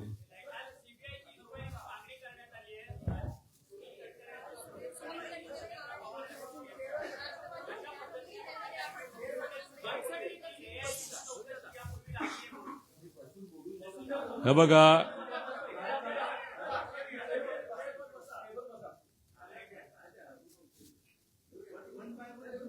वन बाय गन घ्या, 1 तास विचारा, मला काय नाही. हे बघा, काल सीबीआयला ही एन्क्वायरी दिली जावी अशी मागणी अजितदादांच्या पक्षाकडनं काकी असतील, पार्थ असेल आणि काही इतर नेते यांनी मिळून त्या ठिकाणी केली. चांगली गोष्ट आहे. मी त्यांचं पत्र बघितलं, मी जे मुद्दे मांडले ते त्या पत्रामध्ये दिसले. माझ्या मनात ज्या शंका आहेत त्या सुद्धा त्यांच्या मनामध्ये आहेत. ही एक महत्वाची गोष्ट आहे. फक्त विषय एवढाच आहे, 20 दिवसानंतर हे पत्र जर त्या ठिकाणी दिलं जात असेल तर थोडा उशीर झाला, काय हरकत नाही. आणि दुःखात पक्ष असेल, आमदारांशी बोलायचं असेल, पदाधिकाऱ्यांशी बोलायचं असेल, सगळ्यांशी बोलून त्यांनी त्या ठिकाणी तो निर्णय घेतला. पण या 20 दिवसामध्ये इन्व्हेस्टिगेशन ज्या पद्धतीने व्हायला पाहिजे ते दुर्दैवाने त्या ठिकाणी न झाल्यामुळे कागदांमध्ये हेराफेरी झाली असावी असं माझं मत आहे. ठीक आहे, आम्ही सत्तेत नसताना एवढं लढतोय, त्यांनी काल पत्र दिलं असेल त्याचा फायदा नक्कीच त्या ठिकाणी होईल. देवेंद्र फडणवीस साहेब सुद्धा लगेचच्या लगेच सीबीआयला परवानगी देतील. सीआयडी पण इन्व्हेस्टिगेशन करेल, सीबीआय सुद्धा इन्व्हेस्टिगेशन करेल, डीजीसीए पण इन्व्हेस्टिगेशन करेल आणि बाहेरून एखादी एजन्सी ही घ्यावीच लागेल, एखादी नाही 2 एजन्स्या, आणि त्याला कंट्रोलिंग एक प्रमुख बॉडी असावी असं आमचं मत आहे.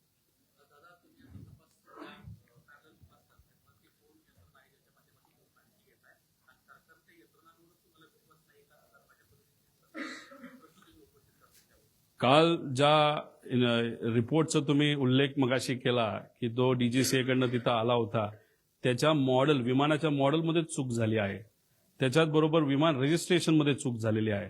मग त्या एजन्सीकडनं तपास हा योग्य पद्धतीने तो सुद्धा टेक्निकली होईल हे कसं आपण मानू शकतो. त्याच्याच बरोबर ज्या काही गोष्टी आता होत चाललेल्या आहेत, जसं मंत्री जे एव्हिएशनचे मंत्री आहेत त्यांचा नाही तर त्यांच्या पक्षाचं VSR बरोबर मैत्रीचे संबंध त्या ठिकाणी दिसतात. आता तरी मैत्रीच त्या ठिकाणी वाटते. मग अशा पद्धतीने आपल्याला न्याय मिळणार आहे का इन्व्हेस्टिगेशन बद्दल.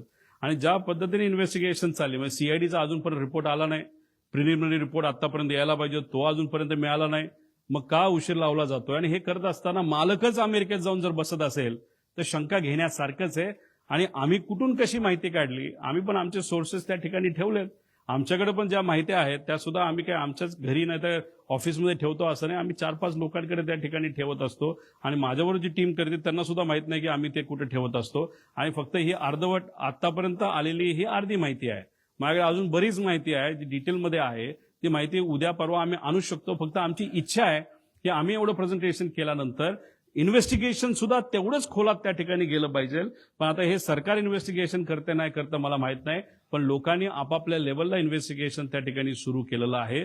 त्याच्याच बरोबर काही तज्ज्ञांनी सुरू केलेलं, मराठी मीडियाली सुद्धा आणि हिंदी मीडियाली सुद्धा याच्यामध्ये खूप मनापासून लक्ष घातलेलं आहे. त्यांचे सुद्धा मी आभार व्यक्त करतो.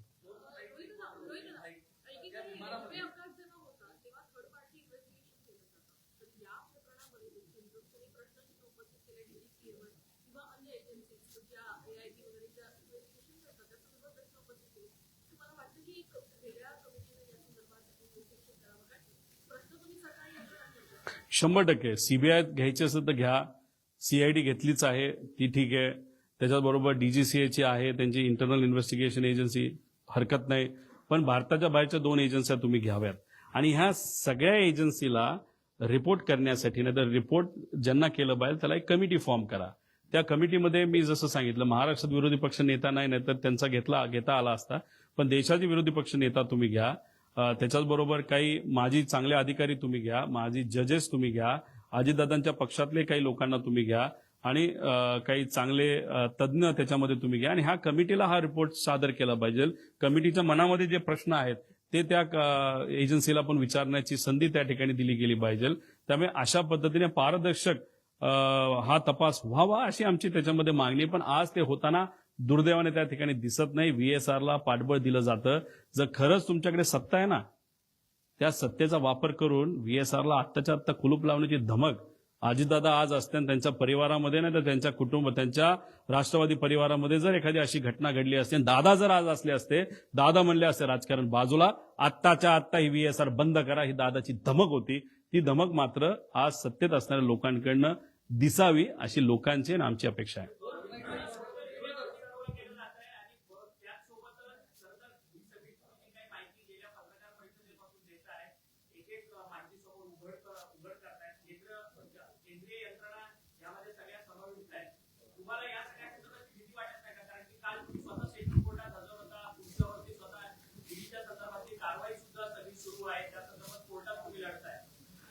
एकतर भीती मला वाटत नाही, पण माझ्या परिवाराला 100% त्या ठिकाणी भीती वाटते.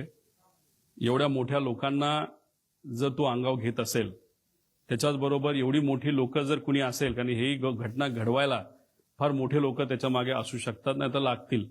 आणि मग या लोकांना तो अंगावर घेत असतील तर आम्हाला तुझी काळजी वाटते हे माझ्या पत्नीली सुद्धा मला बोलून दाखवलंय, माझ्या मुलांनी मला बोलून दाखवलंय, माझ्या आई वडिलांनी आणि माझ्या सासऱ्यांनी आणि सगळ्या जवळच्या लोकांनी ते बोलून दाखवलेलं आहे. पण आपण नाही लढणार तर कोण लढणार. कारण का हा विषय अतिशय भावनिक आहे महाराष्ट्रासाठी सुद्धा आणि आमच्या परिवारासाठी सुद्धा. जर भीतीपोटी आम्ही थांबलो, शांत बसलो तर आम्ही मराठी माणसं कशाचे आणि आम्ही पवार कसले. आम्ही लढत आहोत, ठीक आहे, भीती आहे. उद्या जाऊन या बाबतीत काही गोष्टीची दक्षता आम्ही घेतली आहे आणि बघू आमचे कार्यकर्ते सुद्धा त्या बाबतीत काय भूमिका घेत आहेत. उद्या जाऊन आपण बघणार आहोत. काही कार्यकर्त्यांनी इच्छा व्यक्त केलेली आहे की उद्या जाऊन कुठेतरी काही वेगळ्या पद्धतीने आपल्याला काही प्रोटेक्शनच्या बाबतीत करता येईल का, पण तो त्यांचा त्या ठिकाणी विषय आहे.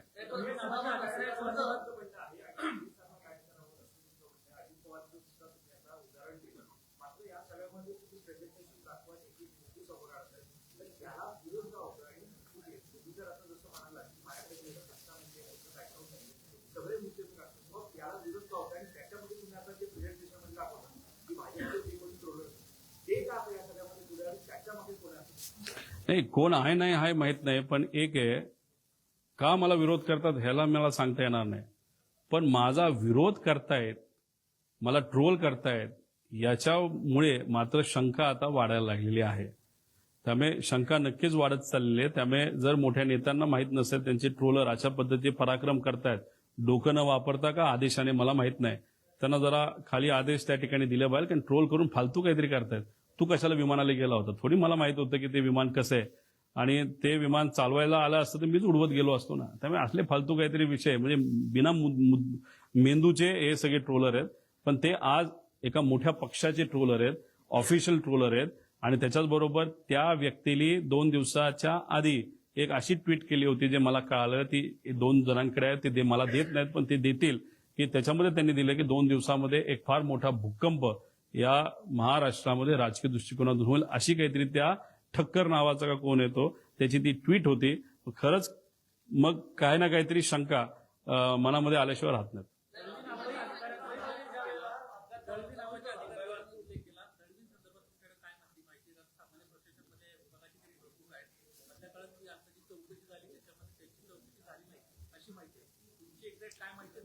तर बघा, अकाउंटेबिलिटी ऑफिसर आणि एक सेफ्टी ऑफिसर असतो. दळवी कदाचित अकाउंटेबिलिटी ऑफिसर असतील महाराष्ट्र सरकारचे. महाराष्ट्राकडे जी कुठली विमानं नाही ते हेलिकॉप्टर असतील त्या एनओसीपीचे, म्हणजे ते एनओसीपीचं लायसन्स असतं. आणि मिश्रा हे सेफ्टी ऑफिसर असतील. विषय एवढाच आहे की पूर्वीचे जे कर्णिक नावाचे अधिकारी होते ते स्वतः व्हीआयपी मुवमेंट जेव्हा व्हायचं ते विमान बघण्यासाठी, टेक्निकल काय गोष्टी आहेत ते बघण्यासाठी ते स्वतः तिथं जायचे. पण हे 2 महाशय दळवी आणि ते जे कुठले दुसरे मिश्रा म्हणून आहेत, हे ऑफिसमध्येच बसून राहतात. तो जो एरोचा आणि एक दुसऱ्या कंपनीचा जो ग्रुप आहे त्या ग्रुपवर हे आहेत, आणि त्या ग्रुपवर तो पवार नावाचा जो कोणी हँडलर आहे एरोचा, तो जर टाकत असेल की व्हिजिबिलिटी ओके, तर या 2 महाशयांची जबाबदारी होती बाबांनो चेक करायची, एटीसीला फोन करायची, अरे व्हीआयपी ट्रॅव्हल करणारे खरंच व्हिजिबिलिटी आहे का नाही आहे, हे मात्र झोपले राहिले.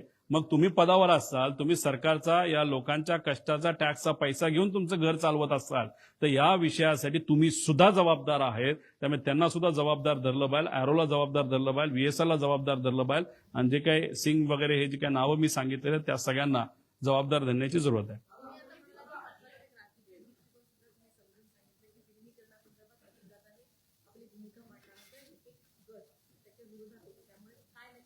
नाही, मला एवढंच सांगायचं होतं की याच्यामध्ये राजकारण आहे का नाही आहे हे मला माहित नाही. मी फक्त म्हणतोय की पारदर्शक पद्धतीने इन्व्हेस्टिगेशन, एन्क्वायरी त्याच्यामध्ये त्या ठिकाणी व्हावी. आता राजकीय दृष्टिकोनातून जर, कारण शेवटी लोक मला विचारतात की जर राजकीय अँगल असेल तर तो कुठला, त्याला 2च अँगल असू शकतात. एक अँगल की एनडीए बरोबर आम्ही सर्वजण गेलो तो एक कुठला तरी गट दुखावणार आहे, आणि जर आम्ही एनडीए बरोबर न राहता दादाच एनडीएतून बाहेर आले आणि रस्त्याची लढाई लोकांबरोबर राहून ते लढले तर एक दुसरा गट त्याच्यामध्ये दुखावणार आहे. या 2 सिनारिओ नाहीतर या 2 संभावनापैकी एक कुठली तरी संभावना राजकीय दृष्टिकोनातून असू शकते असं माझं मत आहे.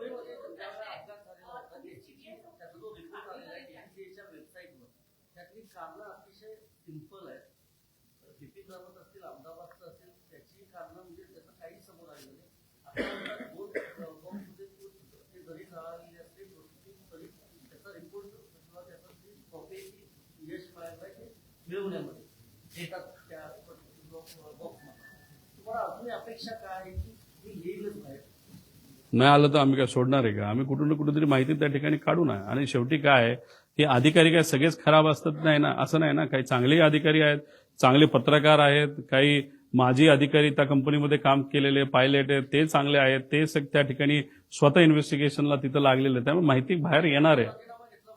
100% घेतला पाहिजे. का? कारण विषय एवढाच आहे, त्यांनी ह्याच्यामध्ये काय केलं असं मी म्हणणार नाही, पण व्हीएसआरला पाठबळ देण्याचं नाही तर व्हीएसआरला सेव्ह करण्याचं काम ते करतायत का असा प्रश्न मला पडतोय. कारण रोहित सिंगच्या लग्नामध्ये त्यांच्याच पक्षातला एक प्रमुख नेता हा लग्नाला त्या ठिकाणी गेला होता, आणि मग अशा पद्धतीने तिथं जर व्हीएसआरचं तुमचं पारंपरिक संबंध असतील का आर्थिक असतील हे मला सांगता येणार नाही. जर तसे संबंध तुमच्या पक्षप्रमुखाचे नाही तर पक्षातल्या एका मोठ्या नेत्याचे असतील तर मग तुम्ही व्हीएसआरला वाचवणारच ना. तुम्ही VSRला त्या इन्व्हेस्टरच्या अँगलनी वाचवणार, मैत्रीपोटी वाचवणार, कोणाचं अजून काय असेल, नाही तर हे अधिकारी जे DGC सगळे अडचणीत येतील. कारण का VK सिंग काय बोलला असेल की तू आम्हाला अडचणीत आण, मी तुझं बघतो. म्हणजे त्याचा अर्थ काय की VK सिंगली ब्लॅकमेल केला असावा अधिकाऱ्यांना की तुमची सगळी मी चुका हे बाहेर काढतो, तुम्ही नोकरी राहणार नाही, माझं जे होईल ते होईल. त्यामुळे ह्याच्यामध्ये सगळेच लोक इन्व्हॉल्ड आहेत आणि हे सगळे इन्व्हॉल्ड असल्यामुळे हे इन्व्हेस्टिगेशन योग्य दिशेने जाऊ शकत नाही. त्यामुळे TDPकडे हे खातं एव्हिएशन आहे आणि त्यांचं कुठं ना कुठेतरी एक रिलेशन या VK सिंग बरोबर आहे. म्हणून असं आम्हाला वाटतं की त्यांनी तिथं राजीनामा नैतिक लेवलला घ्यावा, दुसरं कुठलंही पद घ्यावं, पण या पदावरनं तरी ते निघावेत, या पदावर ते नसावेत आणि TDPचं कुणीच या पदावर नसावं असं आमच्या सगळ्यांची मागणी आहे.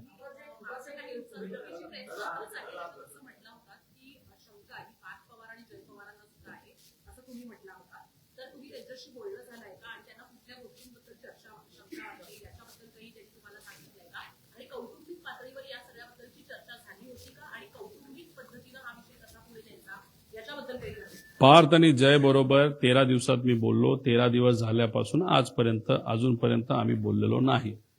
त्याच्याच बरोबर काकींबरोबर पण या बाबतीतली थोडी चर्चा झाली होती 13 दिवसामध्ये की मला अशी शंका आहे, मी प्रेझेंटेशन करण्याचा विचार त्या ठिकाणी करतोय. पार्थ बरोबर चर्चा झाली होती, पण त्यानंतर मी कोणाचंच काही परवानगी घेत नसतो. जे वाटतं ते त्या ठिकाणी मी मांडत असतो, त्यामुळे मी कोणाची परवानगी घेतली नाही. पण त्यांच्या कानावर नक्कीच ह्या गोष्टी असाव्यात आणि त्यांना पार्थ आणि मुलांना आणि काकी त्या मानसिकतेत नव्हते, ते फार मानसिक दृष्टिकोनातून डिस्टर्ब त्या ठिकाणी होत्या. मुलंही डिस्टर्ब तशी होतीच, पण पार्थला आणि जयला शंका नक्कीच आहे असं त्यांच्या हावभावातून आणि चर्चेतून मला जाणवतं.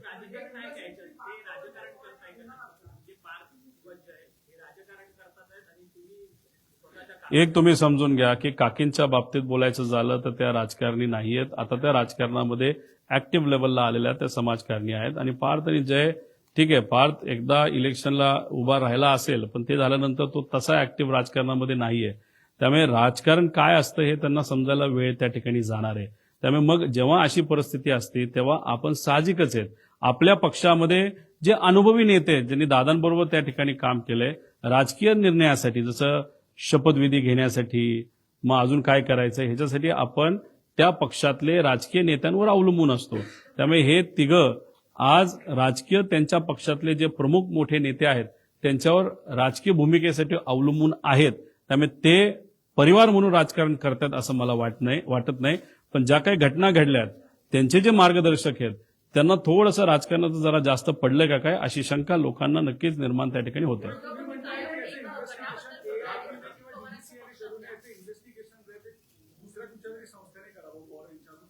एक तर मी फ्रान्सचे, खरं तर काल फ्रान्सचे प्राईम मिनिस्टर त्या ठिकाणी आले होते, तेव्हाच आम्ही हा मुद्दा घ्यायला होता. आधी घेतलाय आम्ही. फ्रान्सची एक चांगली एजन्सी आहे, युकेची एक चांगली एजन्सी आहे आणि अमेरिकेची एक चांगली एजन्सी. या 3 एजन्सीकडनं आपल्याला हे इन्व्हेस्टिगेशन प्रॉपरली टेक्निकल लेवलला आणि सायंटिफिक लेवलला हे आपल्याला करता येईल. घ्या ना, पण AIBने जर अशा फॉरेन एजन्सी घेतल्या तर DGSA मधले अर्धे अधिकारी निघून जातील आणि बरेच काही लोक अडचणीत येतील. तेवढी हिंमत आणि तेवढी ताकद या एजन्सीकडे आहे का बघावं लागेल.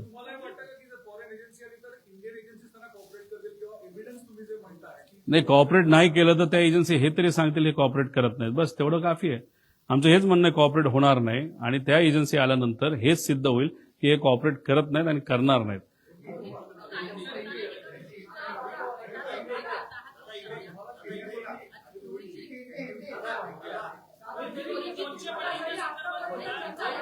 हो, मी सगळे प्रश्न घेऊ, फक्त एक एक घ्या ना. काय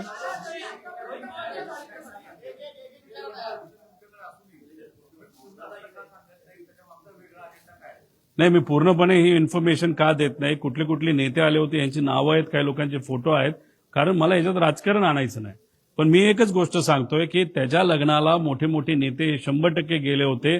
जर रोहित सिंग जो VSRचा मालक आहे आणि जो अतिशय चुकीच्या पद्धतीने विमान चालवायचा, बऱ्याच त्याच्यावर इलिगॅलिटीज आहे, अशा व्यक्तीच्या लग्नात जर तुम्ही जात असाल तर कुठं ना कुठेतरी तुमचे व्यक्तिगत, पारंपरिक नाही तर व्यावहारिक काय ना काहीतरी रिलेशन त्याच्यामध्ये असावं. आणि मग ते कोण आहेत नेते, ते खरं खोटं म्हणजे गेले होते हे खरंय, पण त्यांचे संबंध काय हे मला माहित नसल्यामुळे मी कोणाची नावं त्याच्यामध्ये घेत नाही.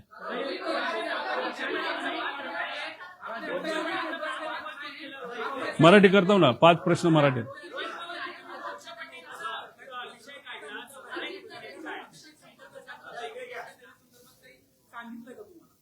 मला सुरक्षा कोण देणार? मला जास्तीत जास्त सुरक्षा माझे कार्यकर्ते देतील. माझी पर्सनल जी कुठली सिक्युरिटी असेल ती सुरक्षा त्या ठिकाणी देऊ शकते. आता त्याच्या व्यतिरिक्त जर सरकारला असं वाटलं की नाही सिक्युरिटी ही दिली गेली बाहेर, आता तो कार्यकर्त्यांच्या इच्छेचा आणि सरकारचा त्याच्यामध्ये त्या ठिकाणी विषय आहे. पण नक्कीच मी फार मोठी रिस्क या पत्रकार परिषदेच्या माध्यमातून गेल्या आणि आता घेतोय याची जाणीव मला सुद्धा आहे, माझ्या परिवाराला सुद्धा आहे. पण शेवटी कोणातरी या विषयासाठी लढावं लागेल.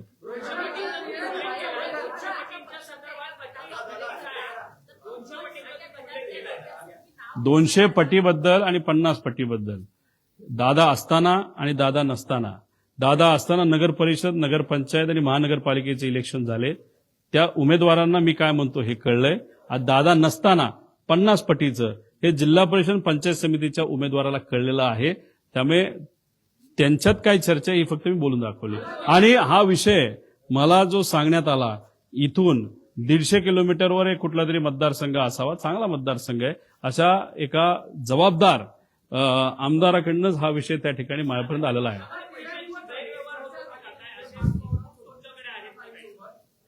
मार्गदर्शक कागदाचा गैरव्यवहार होऊ शकतो. आता ते कागद काय हे आपल्याला पण शोधावं लागेल.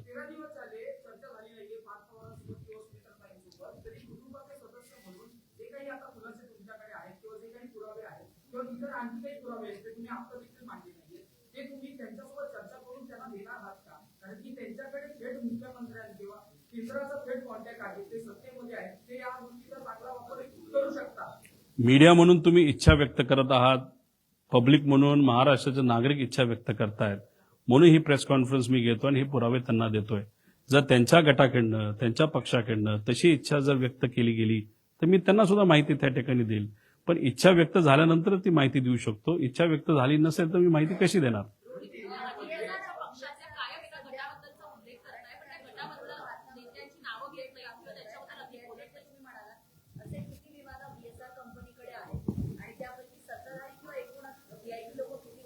व्हीएसआर व्हेंचर्स आणि व्हीएसआर कॉर्पोरेशन नावाच्या 2 कंपन्या त्याच्यात 27 विमानं आहेत. 27 विमानापैकी आपले जे सगळे नेते बऱ्यापैकी विमानं त्याच्यामध्ये वापरतात. मुख्यमंत्री साहेब जर धावपट्टी मोठी असेल तर 600 लेगेसी 600 एक चांगलं विमान आहे, ज्याच्यातून मी त्या सेलिब्रिटी खेळाडूला घेऊन गेलो होतो. का ते 2000 होतं माहित नाही. आणि एकनाथ शिंदे साहेब सुद्धा प्रिफर करतात छोटं नको मोठं विमान द्या. पण दादांना काटकसर करायची सवय. दादांनी सांगितलं की बाबांनो दिल्लीला जायचं असेल तर मला लेगेसी द्या, नाही तर मोठं द्या. बाकी वेळेस जरा स्वस्तातलं साधं त्या ठिकाणी कुठलं तरी सेफ विमान हे मला त्या ठिकाणी द्या. आणि दादा मग लेअर जेट वापरायचे, बाकी सुद्धा लेअर जेट त्याच्यामध्ये वापरायचे. पण दुर्दैवाने ही घटना दादांच्या बाबतीतच त्या ठिकाणी झाली.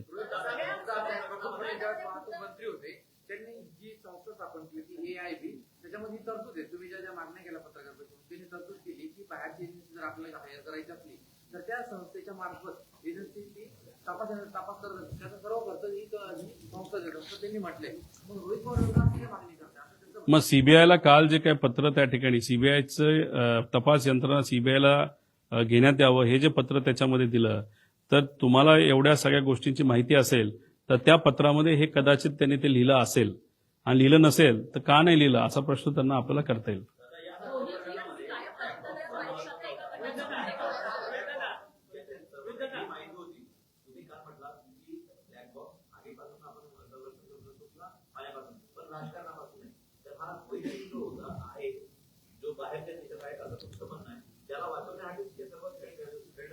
असं दिसतंय.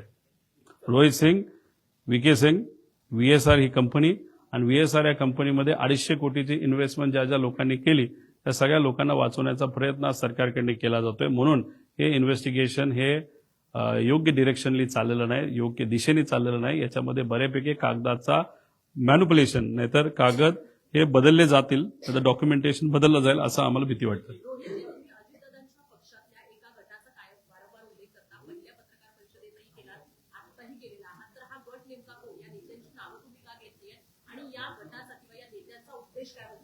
अजितदादांचा घातपात की अपघात हा वेगळा मुद्दा आहे, पण वेगळं राजकारण घडवून आणणं हा त्यांचा उद्देश आहे का या गटातल्या नेत्यांचा? बरं, मला आज विलिनीकरणाबद्दल काहीच बोलायचं नव्हतं. लेकिन विलिनीकरणाचा एक विषय मी इथं मांडतो.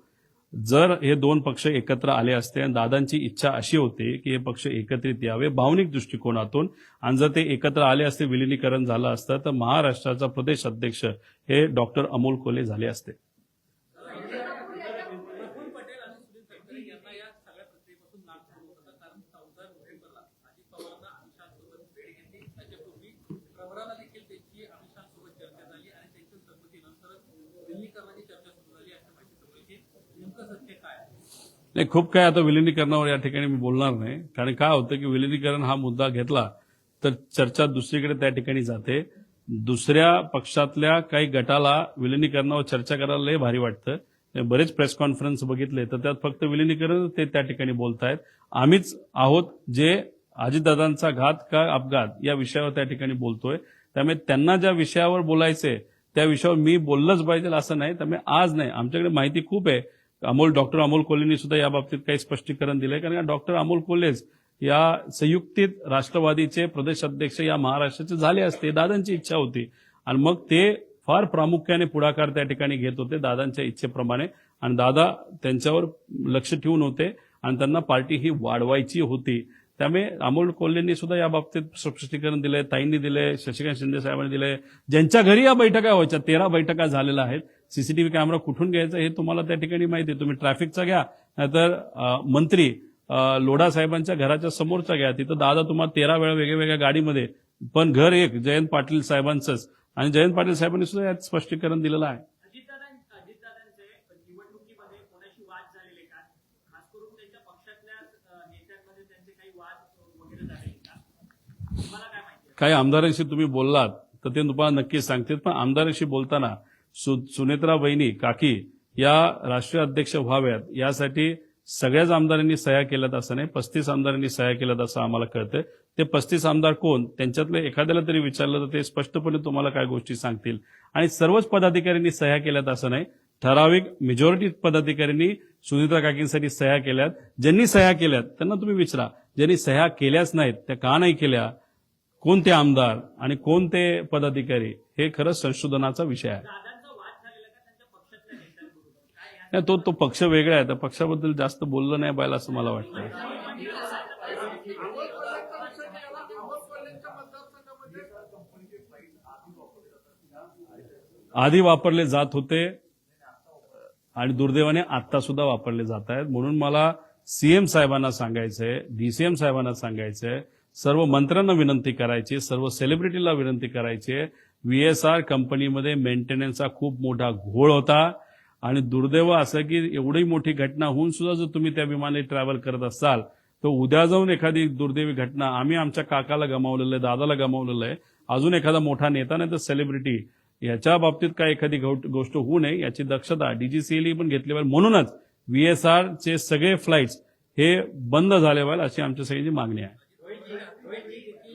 हेच विमान वापरण्यात आलं होतं याच कंपनीचं विमान मुख्यमंत्री होते म्हणून बघा, आम्हाला राजकारण करायचं झालं असतं तर आम्ही विषयावर बोललो नसतो. पण आमचं मत आहे की सर्वच नेते, विरोधातले सुद्धा आणि सत्तेतले नाही तर विरोधातले, या सगळ्यांनी एक लक्षात घेतलं पाहिजे की व्हीएसआर या कंपनीची विमानं अतिशय फालतू आहेत, खराब पद्धतीने मेंटेन केलेले आहेत. फक्त त्यात काय असतं की व्हीएसआर स्वतःचेच सगळे विमान ठेवतो असं नाही.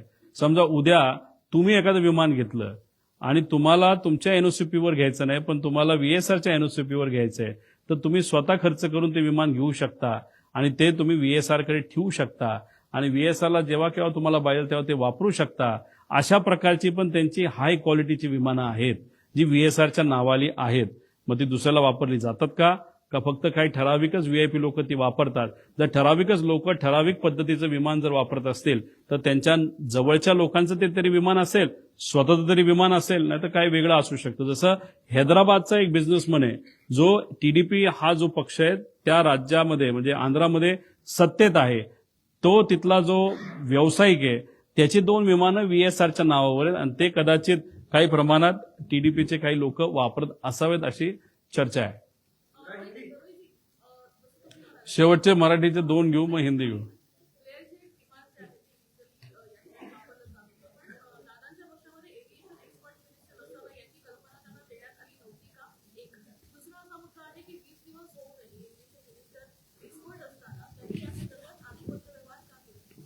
प्रायोरिटी वेगळ्या असतात. त्यांची प्रायोरिटी त्या नेत्यांची सत्ता स्थापन करणं, पदं मिळवणं आणि काही इतर गोष्टीमध्ये कदाचित ती प्रायोरिटी सगळ्या नेत्यांची कदाचित ती राजकीय नेत्यांची ती प्रायोरिटी त्या ठिकाणी असते असं मला वाटतं. पण राहिला प्रश्न तुमच्या अनुभवाचा, तुम्ही तिथं मंत्री होता, त्या अनुभवाचा फायदा या इन्व्हेस्टिगेशनला व्हावा अशी लोकांची इच्छा आहे ना. पण ते होताना दिसत नसल्यामुळेच कुठेतरी लोक नाराज आहेत. त्यामुळे त्यांच्या अनुभवाचा वापर त्यांनी करावा. आणि तसंही 2009ला ही कंपनी फॉर्म झाली असली तरी 2014ला एनओसीपीचं लायसन्स त्यांना मिळालंय. त्यावेळेस कोण मंत्री होतं, त्यांचा तो अनुभव होता. एवढं फटीचं कंपनी रजिस्टर आणि त्याला एनओसीपी जर मिळत असेल, तो सुद्धा हा एक कुठला तरी एजंट होता. कोण हा व्हीके सिंग. या एजंटला एक कंपनी फॉर्म करणं, एनओसीपी सारखा एक मोठा लायसन्स त्या काळामध्ये त्या ठिकाणी मिळणं आणि नंतर ते झाल्यानंतर त्यांनी B-200 नावाचं एक विमान घेणं आणि त्याच्यानंतर 2019 नंतर म्हणजे कोविडच्या काळामध्ये त्यांना भरारी मिळणं आणि इन्व्हेस्टमेंट वाढणं, ह्या वेगळ्या वेगळ्या शंका आपण नक्कीच या बाबतीत घेऊ शकतो. नाहीतर ह्याच्यात जे काही अधिकारी आहेत आणि जे कोणी जबाबदार आहेत त्या लोकांना शोधून काढून का अशा फटीचर कंपनीला, जे डॉक्युमेंटेशन प्रॉपर करत नाही अशा कंपनीला कसं लायसन्स मिळालं, कशी विमानं त्यांनी भारताच्या बाहेरून आणले, कसे ते रजिस्टर करून दिले, असे अनेक प्रश्न निर्माण होतात.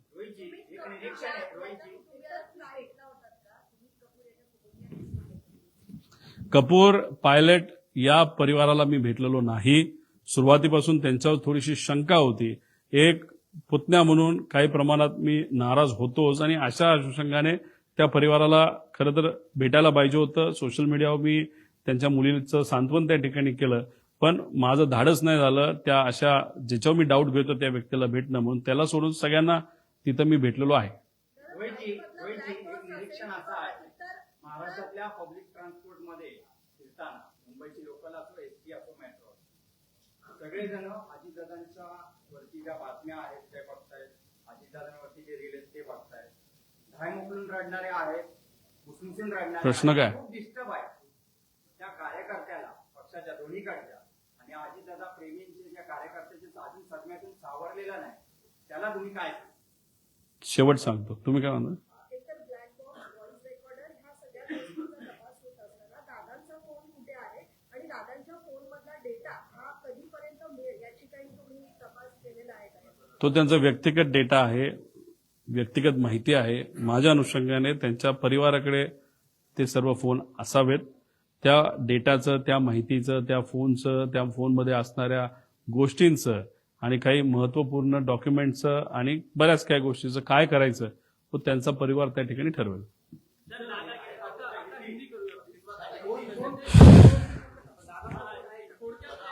माहिती रिकव्हर होण्याच्या परिस्थितीमध्ये तो फोन आहे. 4 फोन आहेत, ते आहेत असं वाटतं.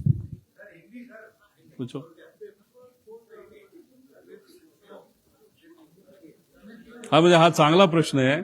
फोन टिकला पण ब्लॅक बॉक्स हा खराब झाला असं जे इन्व्हेस्टिगेशन एजन्सीवाले म्हणतात आणि पेपर सुद्धा बरेच दिसतात त्या ठिकाणी.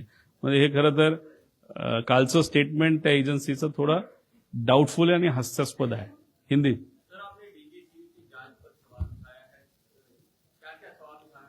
एक तो ये जो प्लेन रजिस्टर हुआ, ये तो पुराना प्लेन है, यूएस से लाया गया है. बहुत सारे अलग अलग देशों से प्लेन लाया गया. ये लेयर जेट नाम का जो प्लेयर का ब्रांड है बम्बार्डियर कंपनी का, तो उसमें जो स्पेसिफिकेशंस होते हैं वो स्पेसिफिकेशंस अगर बाहर के देश में, अगर यूएस में तो अलग होते हैं और इंडिया के जो डीजीसीए होता है या जो भी अथॉरिटी है कंट्रोलिंग एजेंसी, उसके जो नॉर्म्स है वो अलग होते हैं. अगर वो नॉर्म के हिसाब से उस प्लेन में वो सिस्टम नहीं होगा या कुछ अलग, जैसे सीवीआर के बारे में बोला कि जो विमान प्लेन में था 30 मिनट का था, लेकिन नॉर्म्स के हिसाब से 2 घंटे का चाहिए. अगर 30 मिनट का होते हुए भी अगर वो प्लेन रजिस्टर होता है तो ये सब जो प्लेन है इलीगली डीजीसीए के अधिकारी को हाथ में लेते हुए ये रजिस्ट्रेशन हुआ है, ऐसे हम सबका कहना है. तो ये डीजीसीए के कुछ अधिकारी इसमें वहां पे इन्वॉल्व है. श्वेता सिंह नाम की एक कोई लेडी है, वो पॉलिटिकली बहुत कनेक्टेड है, उनका भी इसमें कुछ न कुछ तो रोल हो सकता है. इसलिए जो इन्वेस्टिगेशन टीम बनाई है 6 लोगों की, उसमें एक तो लेयर जेट का अनुभव न होने वाले लोग ज्यादा है. कोई भी नहीं है जो इसका लेयर जेट का अनुभव है. सब जन ये डीजीसीए के लोग हैं. अभी हम ऑब्जेक्शन डीजीसीए पे ले रहे हैं क्योंकि जो मॉडल नंबर है जो अभी इन्वेस्टिगेशन उनका जो भी इंफॉर्मेशन बाहर आ रहा है उसमें मॉडल नंबर ही उन्होंने गलत किया है। तो इस तरीके का अगर मॉडल नंबर पे ही अगर आप टेक्निकली गलत करते हो तो इन्वेस्टिगेशन कैसे आप अच्छे तरीके से कर सकते हो, ऐसे हम सबका कहना है। इसलिए बहुत सारे फ्लॉज है। और ये दूसरी बात, वीएसआर नाम की ये जो कंपनी है उसके जो ओनर्स है वीके सिंह और रोहित सिंह, इनको बहुत बड़े नेताओं का और बिजनेसमैन का सपोर्ट है। उनको सेफ रखने की कोशिश वहां पे की जा रही है वीएसआर को। अगर ये इतना बड़ा एक्सीडेंट, बड़ा नेता वहां पे जाने के बाद, गुजर जाने के बाद भी अगर ये फ्लाइंग कर रहा है वीएसआर, तो डेफिनेटली वहां पे किसी का तो सपोर्ट है। अभी रोहित सिंह की जब शादी हुई थी, जो हमको पता चला है 1.5 साल पहले या 2 साल पहले जयपुर में मैरियट ये जो होटल है उसमें उस वक्त सत्ता में बीजेपी के भी बहुत बड़े नेता वहां पे आए थे। कौन है, कैसे, नेताओं को मालूम है, उनके मन में होगा कि हम गए थे। और दूसरी बात, टीडीपी ये जो पक्ष है उनके भी बहुत बड़े नेता वहां पे गए थे। अभी आज जो मिनिस्टर है एविएशन वो टीडीपी पक्ष के है। तो अभी अगर आपके संबंध थे रोहित सिंह के साथ जो वीएसआर का मालिक है, तो आप इन्वेस्टिगेशन प्रॉपरली कैसे करोगे, ऐसा प्रश्न हम सबको पड़ता है। अजीत पवार पार्टी के वरिष्ठ नेता हैं, आपने पहले दिन से सवाल उठाए कि उन पर किसी को आपको शक है उन पर किसी पे कि जो इस घटना के पीछे हो सकता है? देखो, ये घटना की गई है ऐसा तो डेफिनेटली शक है, कॉन्स्पिरेसी 100% है, ऐसे हम सबको वहां पे लगता है। अभी इसके पीछे राजनीति है कि नहीं वो देखने की जरूरत है। अगर राजनीति है ऐसे अगर हमको सोचना है तो 2 टाइप का विषय आ सकता है। एक 2 टाइप के गुट है। एक गुट ऐसा है कि जो नहीं चाहता था कि हमारा जो दूसरा पक्ष है वो उस पक्ष के साथ एनडीए के साथ सत्ता में आए, वो एक थ्योरी है। और पॉलिटिकल थ्योरी की बात करें तो दूसरी पॉलिटिकल थ्योरी है कि शायद दादा ये भी चाहते होंगे कि एनडीए में न रहे, बाहर आए, लोगों के साथ रास्ते पे लड़ेंगे हमारे साथ। तो ये जो चीज जिसको अच्छी नहीं लगती थी वो दूसरा गट है। अगर पॉलिटिकल थ्योरी इसमें लानी है तो इस दोनों गट में से कोई तो हो सकता है। ऐसे पॉलिटिकल थ्योरी को अगर हम कंसिडर करें तो ऐसे हम सबको लगता है।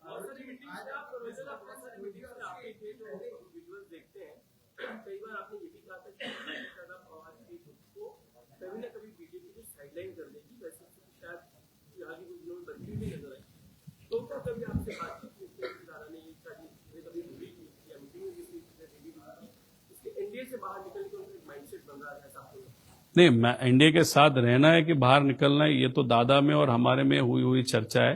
दादा आज नहीं रहे, इसलिए उस चर्चा पे अभी बात करना उचित नहीं होगा, ऐसे हम सबको लगता है। लेकिन ये बहुत बड़ा रिस्ट्रक्चरिंग पार्टी में, उनके पार्टी में उनको करना था। जैसे उनके जो प्रदेश अध्यक्ष है वो कोई यंग बंदा चाहिए, ऐसे उनका कहना था। डॉक्टर अमोल कोल्ले का नाम उन्होंने वहां पे प्रपोज किया। इसलिए अमोल कोल्ले अगर आप देखो तो बहुत सारे मीटिंग्स में डॉक्टर अमोल कोल्ले वहां पे थे, तो उस एंगल से हमारी चर्चा वहां पे होती थी। लेकिन दादा आज नहीं रहे, जिनके साथ हमारा कंफर्ट लेवल था, उनकी इच्छा, भावनिक इच्छा थी, पॉलिटिकल सेकेंडरी था, लेकिन वो इमोशनली ये 2 पक्ष, 2 फैमिली साथ में आनी चाहिए ऐसे उनको लगता था। उसका हम रिस्पेक्ट करते हैं और वो रिस्पेक्ट करते हुए ही हम वहां पे दादा के साथ बात कर रहे थे। आज दादा ही नहीं है तो ये विलीनीकरण और 2 पार्टी एक साथ में कैसे, क्यों, क्या, वो उस विषय को उत्तर देना उचित नहीं होगा, ऐसे मुझे लगता है। रोहित जी, आज आपका प्रेस कॉन्फ्रेंस का उसके एक दिन पहले ही ब्लैक बॉक्स की जो खबर थी वो सामने आई है। आपने प्रेजेंटेशन में भी बताया कि 1100 डिग्री सेल्सियस या 6000 मीटर पानी, लेकिन इसके बावजूद ये कहा जा रहा है कि एक तो जलने की बात उस पर अगर हिंदी में कह सकें, और दूसरा आपने ये भी कहा कि क्लेम 35 करोड़ की थी, इंश्योरेंस 55 करोड़ का था, लाइबिलिटी इंश्योरेंस 210 करोड़ का।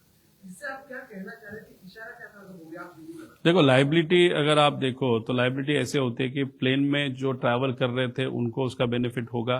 उसी के साथ अगर ये प्लेन किसी घर पे पड़ता, फैक्ट्री पे पड़ता या एनिमल जो शेल्टर होता है उस पे गिरता, तो वहां पे जो नुकसान होता तो उस नुकसान को भी लाइबिलिटी में वहां पे कंसिडर किया जा सकता है। अभी देखो, ये जो कपूर नाम के पायलट है उनको पर्सनल इश्यूज थे। वो क्या है, वो फैमिली विषय होने के कारण मैं ज्यादा यहाँ पे नहीं बोलूंगा। और वो अल्कोहलिक थे, बहुत दारू पीते थे। उनका दारू का जो ब्रांड था वो बहुत एक्सपेंसिव है। एक बॉटल कम से कम 12-15 हजार की वहां पे आती है। उनकी वो आदत थी। वो आदत क्यों थी? जेट एयरवेज में के साथ जब थे उनका पगार 10 लाख से 12 लाख महीने का था। लेकिन दारू पीने के बाद उनको वहां पे पकड़ा गया। उनका 3 साल के लिए, एक बार 3 महीने के लिए, दूसरी बार 3 साल के लिए उनका लाइसेंस कैंसिल हो गया था। इसलिए वो आप देखो तो 3 साल तक तो उनको काम नहीं था और कोविड के कारण उनको किसी को भी काम नहीं था। तो 5 साल he was out of job.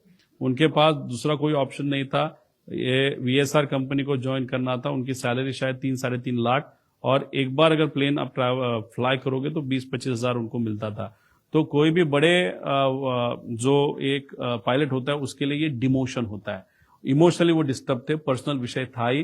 तो इस सब का इस्तेमाल करते हुए उनको ब्लैकमेल किया गया था।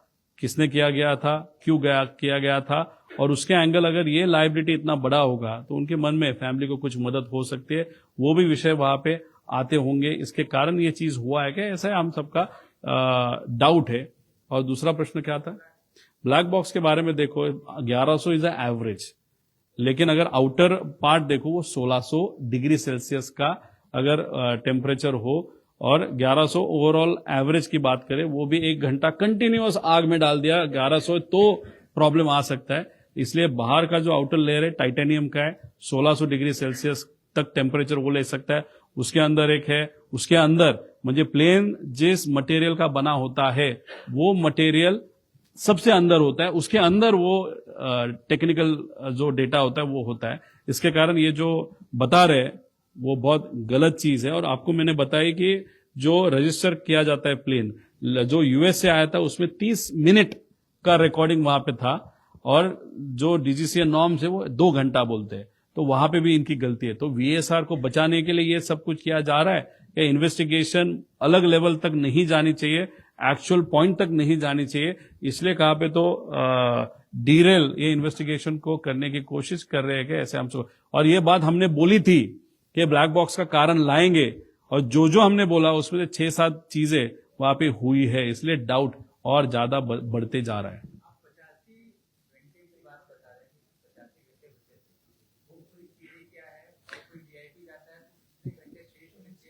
देखो, हेलीकॉप्टर जब उड़ाया जाता है तो करीबन 2000 से 2500 आवर्स, डिपेंडिंग एयरबस का है कि बेल का है।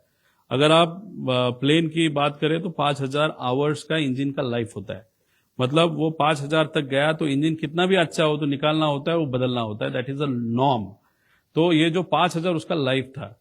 दादा का एक्सीडेंट जब हुआ, आज अगर उसका लाइफ देखो तो 4915 है, मतलब 85 आवर्स सिर्फ बाकी है।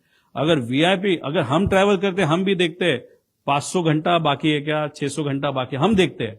तो यहाँ पे तो वीआईपी ट्रैवल कर रहा है, तो एरो कंपनी ने ये चेक नहीं किया था क्या, वीएसआर ने ये चेक नहीं किया था, जो शर्मा और दूसरा जो दड़वी करके अधिकारी है उसने नहीं किया था, डायरेक्टर जो महाराष्ट्र के एविएशन के उन्होंने वो नहीं चेक किया था, क्योंकि ये सब वहां पे चैट पे कोई भी वहां पे चेक नहीं किया। और दादा को जो प्लेन दिया पेपर पे वो 85 आवर्स सिर्फ बाकी थे। लेकिन अगर हनीवेल के साथ अगर बात करो और उन्होंने जेन्युइन इंफॉर्मेशन दिया तो ये प्लेन एक इंजन 8-8 हजार घंटे तक वहां पे गया था। मतलब उसका लाइफ 5000 है, उसका 5000 लाइफ क्रॉस करके 8000 तक वो गया होगा। मतलब उस इंजन में अभी कुछ भी बाकी नहीं होगा, ऐसी आज की परिस्थिति है। और उसमें वीआईपी, वो भी दादा के लेवल का वीआईपी ट्रैवल करता है, तो ये बहुत डेंजरस चीज है। इसीलिए हम बोल रहे हैं कि वीएसआर को बंद किया जाए, सब प्लेन्स नीचे आप उतारो। पायलट जो आज उड़ा रहे उनके सेफ्टी का भी विषय है उस सब एंगल से, और वीआईपी का तो है ही उसके कारण। लेकिन ये सरकार क्यों एक्शन नहीं ले रही, उसका मैंने पार्श्वभूमि बताया था कि वीके सिंह और रोहित सिंह बहुत कनेक्टेड लोग हैं, और जो श्वेता सिंह है जो अधिकारी डीजीसीए में, वो भी बहुत कनेक्टेड है। और टीडीपीए के बहुत बड़े नेता रोहित सिंह की शादी के लिए वहां पे गए थे, बीजेपी के बहुत सारे नेता वहां पे राजस्थान में शादी के लिए गए थे। अगर आपका पर्सनल एंड कमर्शियल रिलेशनशिप अगर वीएसआर के मालिकों के साथ है, और ये उसमें से एक मालिक मायामी में यूएस में अभी जाके वहां पे बैठा है, तो ये सब चीज देखने के बाद हमको लगता है कि वीएसआर को सपोर्ट किया जा रहा है कमर्शियली। मतलब अभी भी फ्लाइंग चालू है और इन्वेस्टिगेशन में भी वीएसआर को कोई अड़चन न हो, उस तरीके का इन्वेस्टिगेशन हो सकता है, ऐसी डर हम सबको लगता है।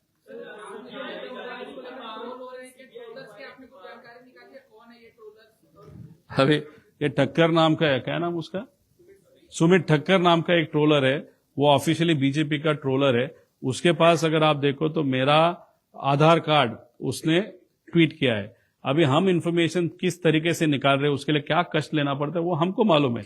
मेरे आधार कार्ड और मेरे साथ जो वीआईपी क्रिकेटर थे उनका भी आधार कार्ड ओपनली पब्लिकली ठक्कर वहां पे पब्लिश करता है, तो एयरपोर्ट अथॉरिटी ने उसने वो इन्फॉर्मेशन दी क्या, या सरकार में से किसी ने उसको इन्फॉर्मेशन दी क्या? और वो जानबूझ के कहां पे हमने बीजेपी पे बात की है? अगर बीजेपी पे या कोई भी राजकीय पॉलिटिकल नेता पे अगर हम बात नहीं कर रहे, पॉलिटिकल एंगल इसको नहीं दे रहे, तो पॉलिटिकल ट्रोलर मेरे को क्यों ट्रोल कर रहे हैं? और ये ठक्कर ही जो व्यक्ति है 2 दिन पहले उसने एक ट्वीट किया था, वो ट्वीट 2-3 जन के पास है, वो हमको देने वाले अभी तक उन्होंने नहीं दी। उसमें उसने लिखा था कि 2 दिन में महाराष्ट्र में बहुत बड़ा भूकंप होने वाला है, पॉलिटिकल भूकंप होने वाला है, लेकिन 7-7.5 मिनट में ही वो ट्वीट उसने डिलीट की। तो ये ठक्कर कौन है? ये बीजेपी का कार्यकर्ता है, तो वो खुद के लेवल पे वो ट्रोल हमको कर रहा है, या उसकी ट्रोल आर्मी जानबूझ के हम जो विषय मान रहे उसके अगेंस्ट वो ट्रोलिंग वहां पे कर रहा है, तो उसको किसी ने बताया है या खुद कर रहा है? ऐसा प्रश्न निर्माण होता है। और बीजेपी और किसी भी नेता के ऊपर न बोलते हुए भी अगर बीजेपी की ट्रोल आर्मी हमको ट्रोल कर रही है, तो फिर हम अभी बीजेपी पे भी शंका ले क्या, ऐसा प्रश्न हमको अभी पड़ रहा है। उसी के साथ नेता को कुछ मालूम नहीं, देवेंद्र फडणवीस साहब को नहीं मालूम होगा।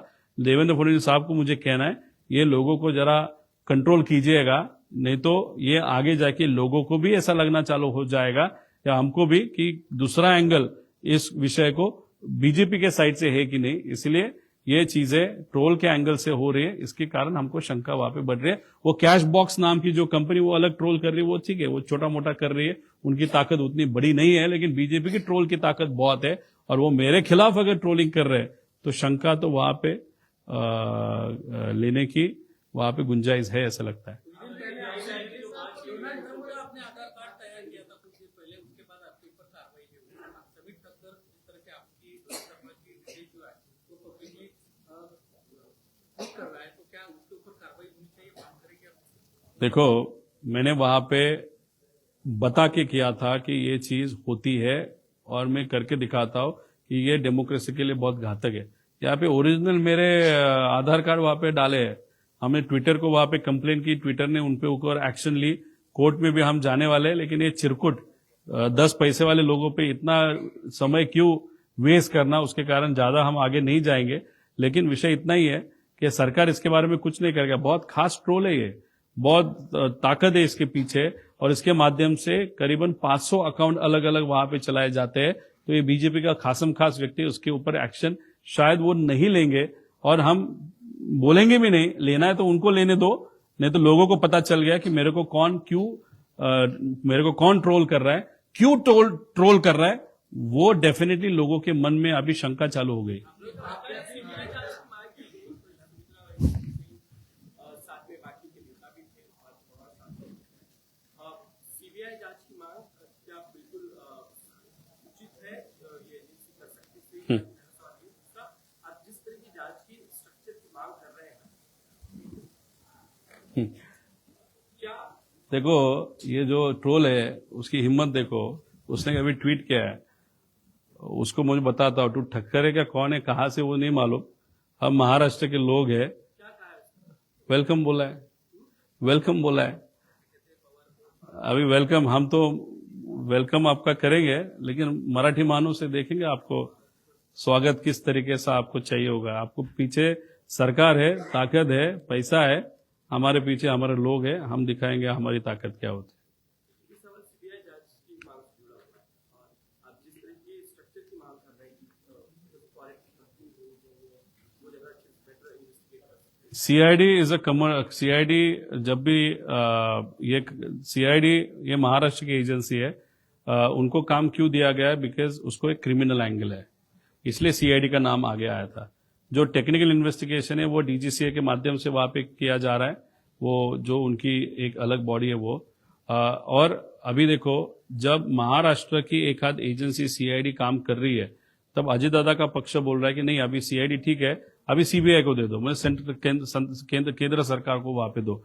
अभी सीबीआई भी वहां पे करेगी, सीआईडी वहां पे करेगी, अलग अलग एजेंसी किया जाएगा। हमारी मांग है फ्रांस, यूके, यूएस, वहां के जो एजेंसी हमने लास्ट प्रेजेंटेशन में नाम लिए थे उनको भी ले लो, लेकिन इसको एक गवर्निंग बॉडी रखो। अभी हम चाहते थे महाराष्ट्र के विरोधी पक्ष नेता, लीडर ऑफ अपोजिशन, उसका प्रमुख रहे, अभी ठीक है वो नहीं रहे, तो कोई है ही नहीं हमारे यहाँ पे लीडर ऑफ अपोजिशन महाराष्ट्र में, तो फिर केंद्र सरकार का जो पार्लियामेंट है वहां की राहुल गांधी जी उनको ले लो, कुछ एमपी को ले लो, कुछ एमएलए को ले लो, अजीत दादा के पक्ष के लोगों को वहां पे ले लो, कुछ एक्स जजेस को ले लो, एक्स अधिकारी को ले लो, एक बॉडी वहां पे करो ताकि ट्रांसपेरेंट वहां पे एक सर्वेलेंस या जो भी सर्वेलेंस नहीं लेकिन एक कंट्रोल वहां पे रहेगा। उसके नीचे सीबीआई, फिर मंत्री को भी, अगर मुख्यमंत्री साहब को भी आना है वो भी आ सकते हैं, केंद्र सरकार के लोगों के आना आ सकते हैं, और उसके नीचे फिर सीबीआई, सीआईडी, अलग अलग जो भी एजेंसी वो उनके नीचे रहेंगे। तो एक कंट्रोलिंग बॉडी होना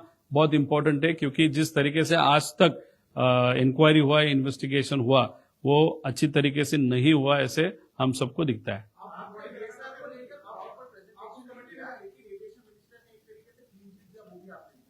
आपकी मांग क्या रहेगी? एविएशन मिनिस्टर के अंदर कार्रवाई हो सकती है? आपकी मांग क्या है? देखो, मैंने बोला रोहित सिंह जो मालिक है वीएसआर का, उसके शादी में टीडीपी उनका जो पक्ष है, मतलब ये जो मिनिस्टर है एविएशन आज के, उनके पक्ष से बहुत प्रमुख नेता रोहित सिंह मुझे वीएसआर के मालिक की शादी में राजस्थान में गए थे, ऐसे हमको पता चला है। अगर आपके इतने नजीक के संबंध है या आपके नेता के इतने नजीक के संबंध है और आप उस पद पे बैठे हो, तो उस पद पे आप नहीं रहना चाहिए। वहां से आप निकल के आपको जो जिम्मेदारी लेना ले लो। हम नहीं बोल रहे कि मंत्री या minister is involved, but we have a doubt कि जो वीएसआर पे जिस तरीके की कार्रवाई होनी चाहिए, इन्वेस्टिगेशन होना चाहिए, उस तरीके का एक तो हो नहीं रहा। क्लीन चिट तो वहां पे इनडायरेक्टली उन्होंने दी, और दूसरी बात आगे जाके भी नहीं होगा ऐसे हम सबको लगता है। इसीलिए एक जिम्मेदारी या एक नैतिक जिम्मेदारी देखते हुए उन्होंने वहां से वो पद छोड़ के, बिकॉज जो मैं बोल रहा हूं उस पर तथ्य है, अगर नहीं होगा तो उनको प्रेस कॉन्फ्रेंस लेके उनको बोलो मेरे ऊपर जो बोलना है बोलो, जो देखते हैं आगे के 2 दिन में वो करेंगे नहीं करेंगे, लेकिन उनको नैतिक जिम्मेदारी नहीं है वहां पे बैठने की। अलग जिम्मेदारी ले लो, किसी और को दे दो इन्वेस्टिगेशन होने तक। सर, आप पहले दिन से बता रहे हैं कि आपको भी अपनी सुरक्षा को लेकर ये डर है, या परिवार में कैसा माहौल है आपकी सुरक्षा को लेकर? आपके प्रतिशत लेने के बाद 2 चीजें नहीं देखने को मिली। एक तो जिस तरह से आपने जांच यूरोप की कंपनी से किया जाए, जो इसके एक्सपर्ट माने जाते हैं, तो कल एनसीपी जो अजीत दादा पवार की पार्टी है वो मुख्यमंत्री से पहले सीबीआई की जांच करने की मांग कर रहे थे। वहीं दूसरी तरफ से जितने तथ्य आप सामने ला रहे हैं तो आपको चोरों का सामना करना पड़ रहा है। जिस मिनिस्टर का आपने नाम लिया उसके ऊपर लगता है कोई और खड़ा है, सरदार बैठा है क्या? सरदार के माध्यम से वो काम करता है। वो सरदार कौन, ये तो मुझे नहीं मालूम, वो देखने की वहां पे जरूरत है। और उतना जो घमंड है उसका, तो उसके माध्यम से ये तो पता चल रहा है कि उनका सरकार है, उसके कारण वो घमंड है। लेकिन उनके नेता जो है महाराष्ट्र के, उनको मैं विनती करता हूं कि इस विषय को कोई राजनीतिक अगर डायरेक्शन देने की कोशिश कर रहा है, या जानबूझ के इस इन्वेस्टिगेशन को सेंटिमेंटल वाइज, ट्रोलिंग वाइज अगर वो गलत तरीके पे ले रहा है, तो आपकी भी वो जिम्मेदारी थी, क्योंकि अजीत दादा जैसे मेरे अंकल थे वैसे आपके दोस्त भी थे। इसलिए इस इन्वेस्टिगेशन में क्लैरिटी और प्रॉपर ट्रांसपेरेंटली इन्वेस्टिगेशन होने की जैसी हमारी लोगों की इच्छा है, वैसे उनकी भी डेफिनेटली नेता की होगी। इसलिए ये जो 10 पैसे वाली ट्रोल है, उनको चुप कौन बिठा सकता है? वो सत्ता में लोग हैं, वही बिठा सकते हैं। अगर वो नहीं बिठाएंगे और ऐसे ही वो करते रहेगा, तो आप समझ लो कि किसी न किसी की बहुत बड़े व्यक्ति की इस ट्रोल को ताकत है, और इन्वेस्टिगेशन प्रॉपरली न हो, एक परसेप्शन गलत तरीके का लोगों में किया जाने की कोशिश जो ट्रोल के माध्यम से की जाए, उसको पाठिंबा या ताकत ये एक बड़े नेता की, ऐसे हम सब कह सकते हैं। सर, सुरक्षा को लेकर आपके घर में कैसा माहौल है? कि आपकी सुरक्षा को लेकर भी आपके परिवार चिंतित है, और आपको क्या डर लग रहा है? देखो, मेरी जो बीवी है, मॉम डैड है, मेरे जो इन-लॉज है, मेरे बच्चे हैं, उनके मन में एक ही प्रश्न वहां पे निर्माण हो रहा है कि अगर काका के बारे में, मतलब अजीत दादा के बारे में अगर ऐसी चीज हुई होगी, तो जिसने की होगी बहुत बड़ी ताकत हो सकती है, और उस बड़ी ताकत के खिलाफ तू बोलते जा रहा है, तो हमको रिस्क लग रही है। मुझे भी मालूम है इसमें रिस्क है, लेकिन अगर कितनी भी रिस्क होगी तो किसी न किसी तो लड़ना पड़ेगा, वो हम लड़ रहे। इसलिए फैमिली को थोड़ा सा इमोशनली वो डिस्टर्ब्ड है। इसीलिए अगर आप देखो तो बहुत दिनों से मैं बहुत ज्यादा घुमा नहीं महाराष्ट्र में, लिमिटेड एक्सेस है, लिमिटेड है। जब तक इस विषय को एक योग्य निरीक्षक तक लेके नहीं जाता तक मैं बैठने नहीं वाला। लेकिन जो भी रिस्क है, मेरे कार्यकर्ता हो या जो मेरी पर्सनल सिक्योरिटी हो या जो भी है, वो उस बारे में ध्यान देंगे। और जो भी है इन्फॉर्मेशन रखते वक्त हम भी हमारे घर में, हमारे ऑफिस में इन्फॉर्मेशन नहीं रखते, कैसे ऐसे जगह पे इन्फॉर्मेशन वो होती है जो इन्फॉर्मेशन कहाँ पे रखी है ये मेरे पास वाले लोगों को भी पता नहीं होता। इसलिए हम लड़ रहे हैं और लड़ने के लिए जिगर लगता है, और मराठी मानुस में वो जिगर है। वो जिगर लेते वक्त हम वहां पे अजित दादा को न्याय मिले या ये एक्सीडेंट है या कॉन्स्पिरेसी, उसके डायरेक्ट मतलब कंक्लूजन तक लेके जाने के लिए हम लड़ते रहेंगे।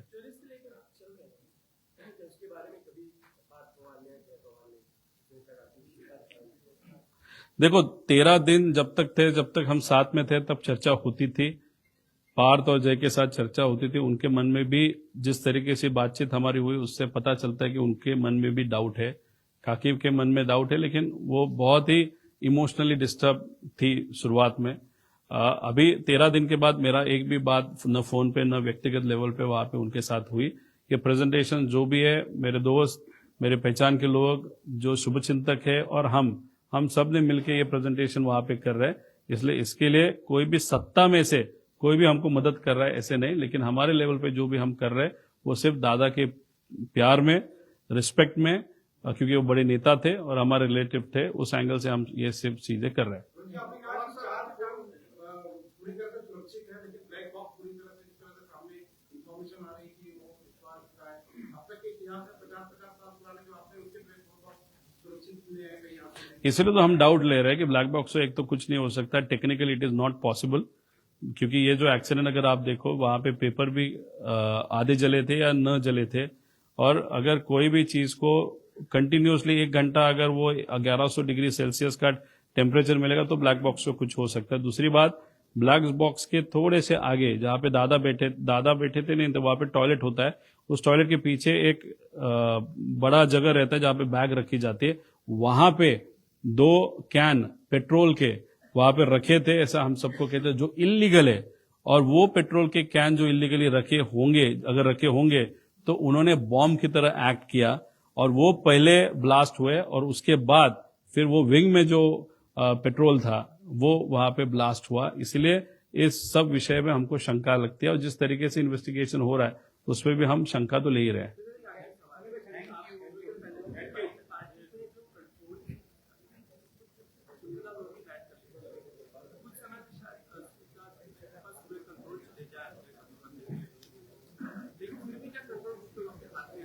नहीं, उस पक्ष में कंट्रोल किसके हाथ में रहेगा नहीं रहेगा।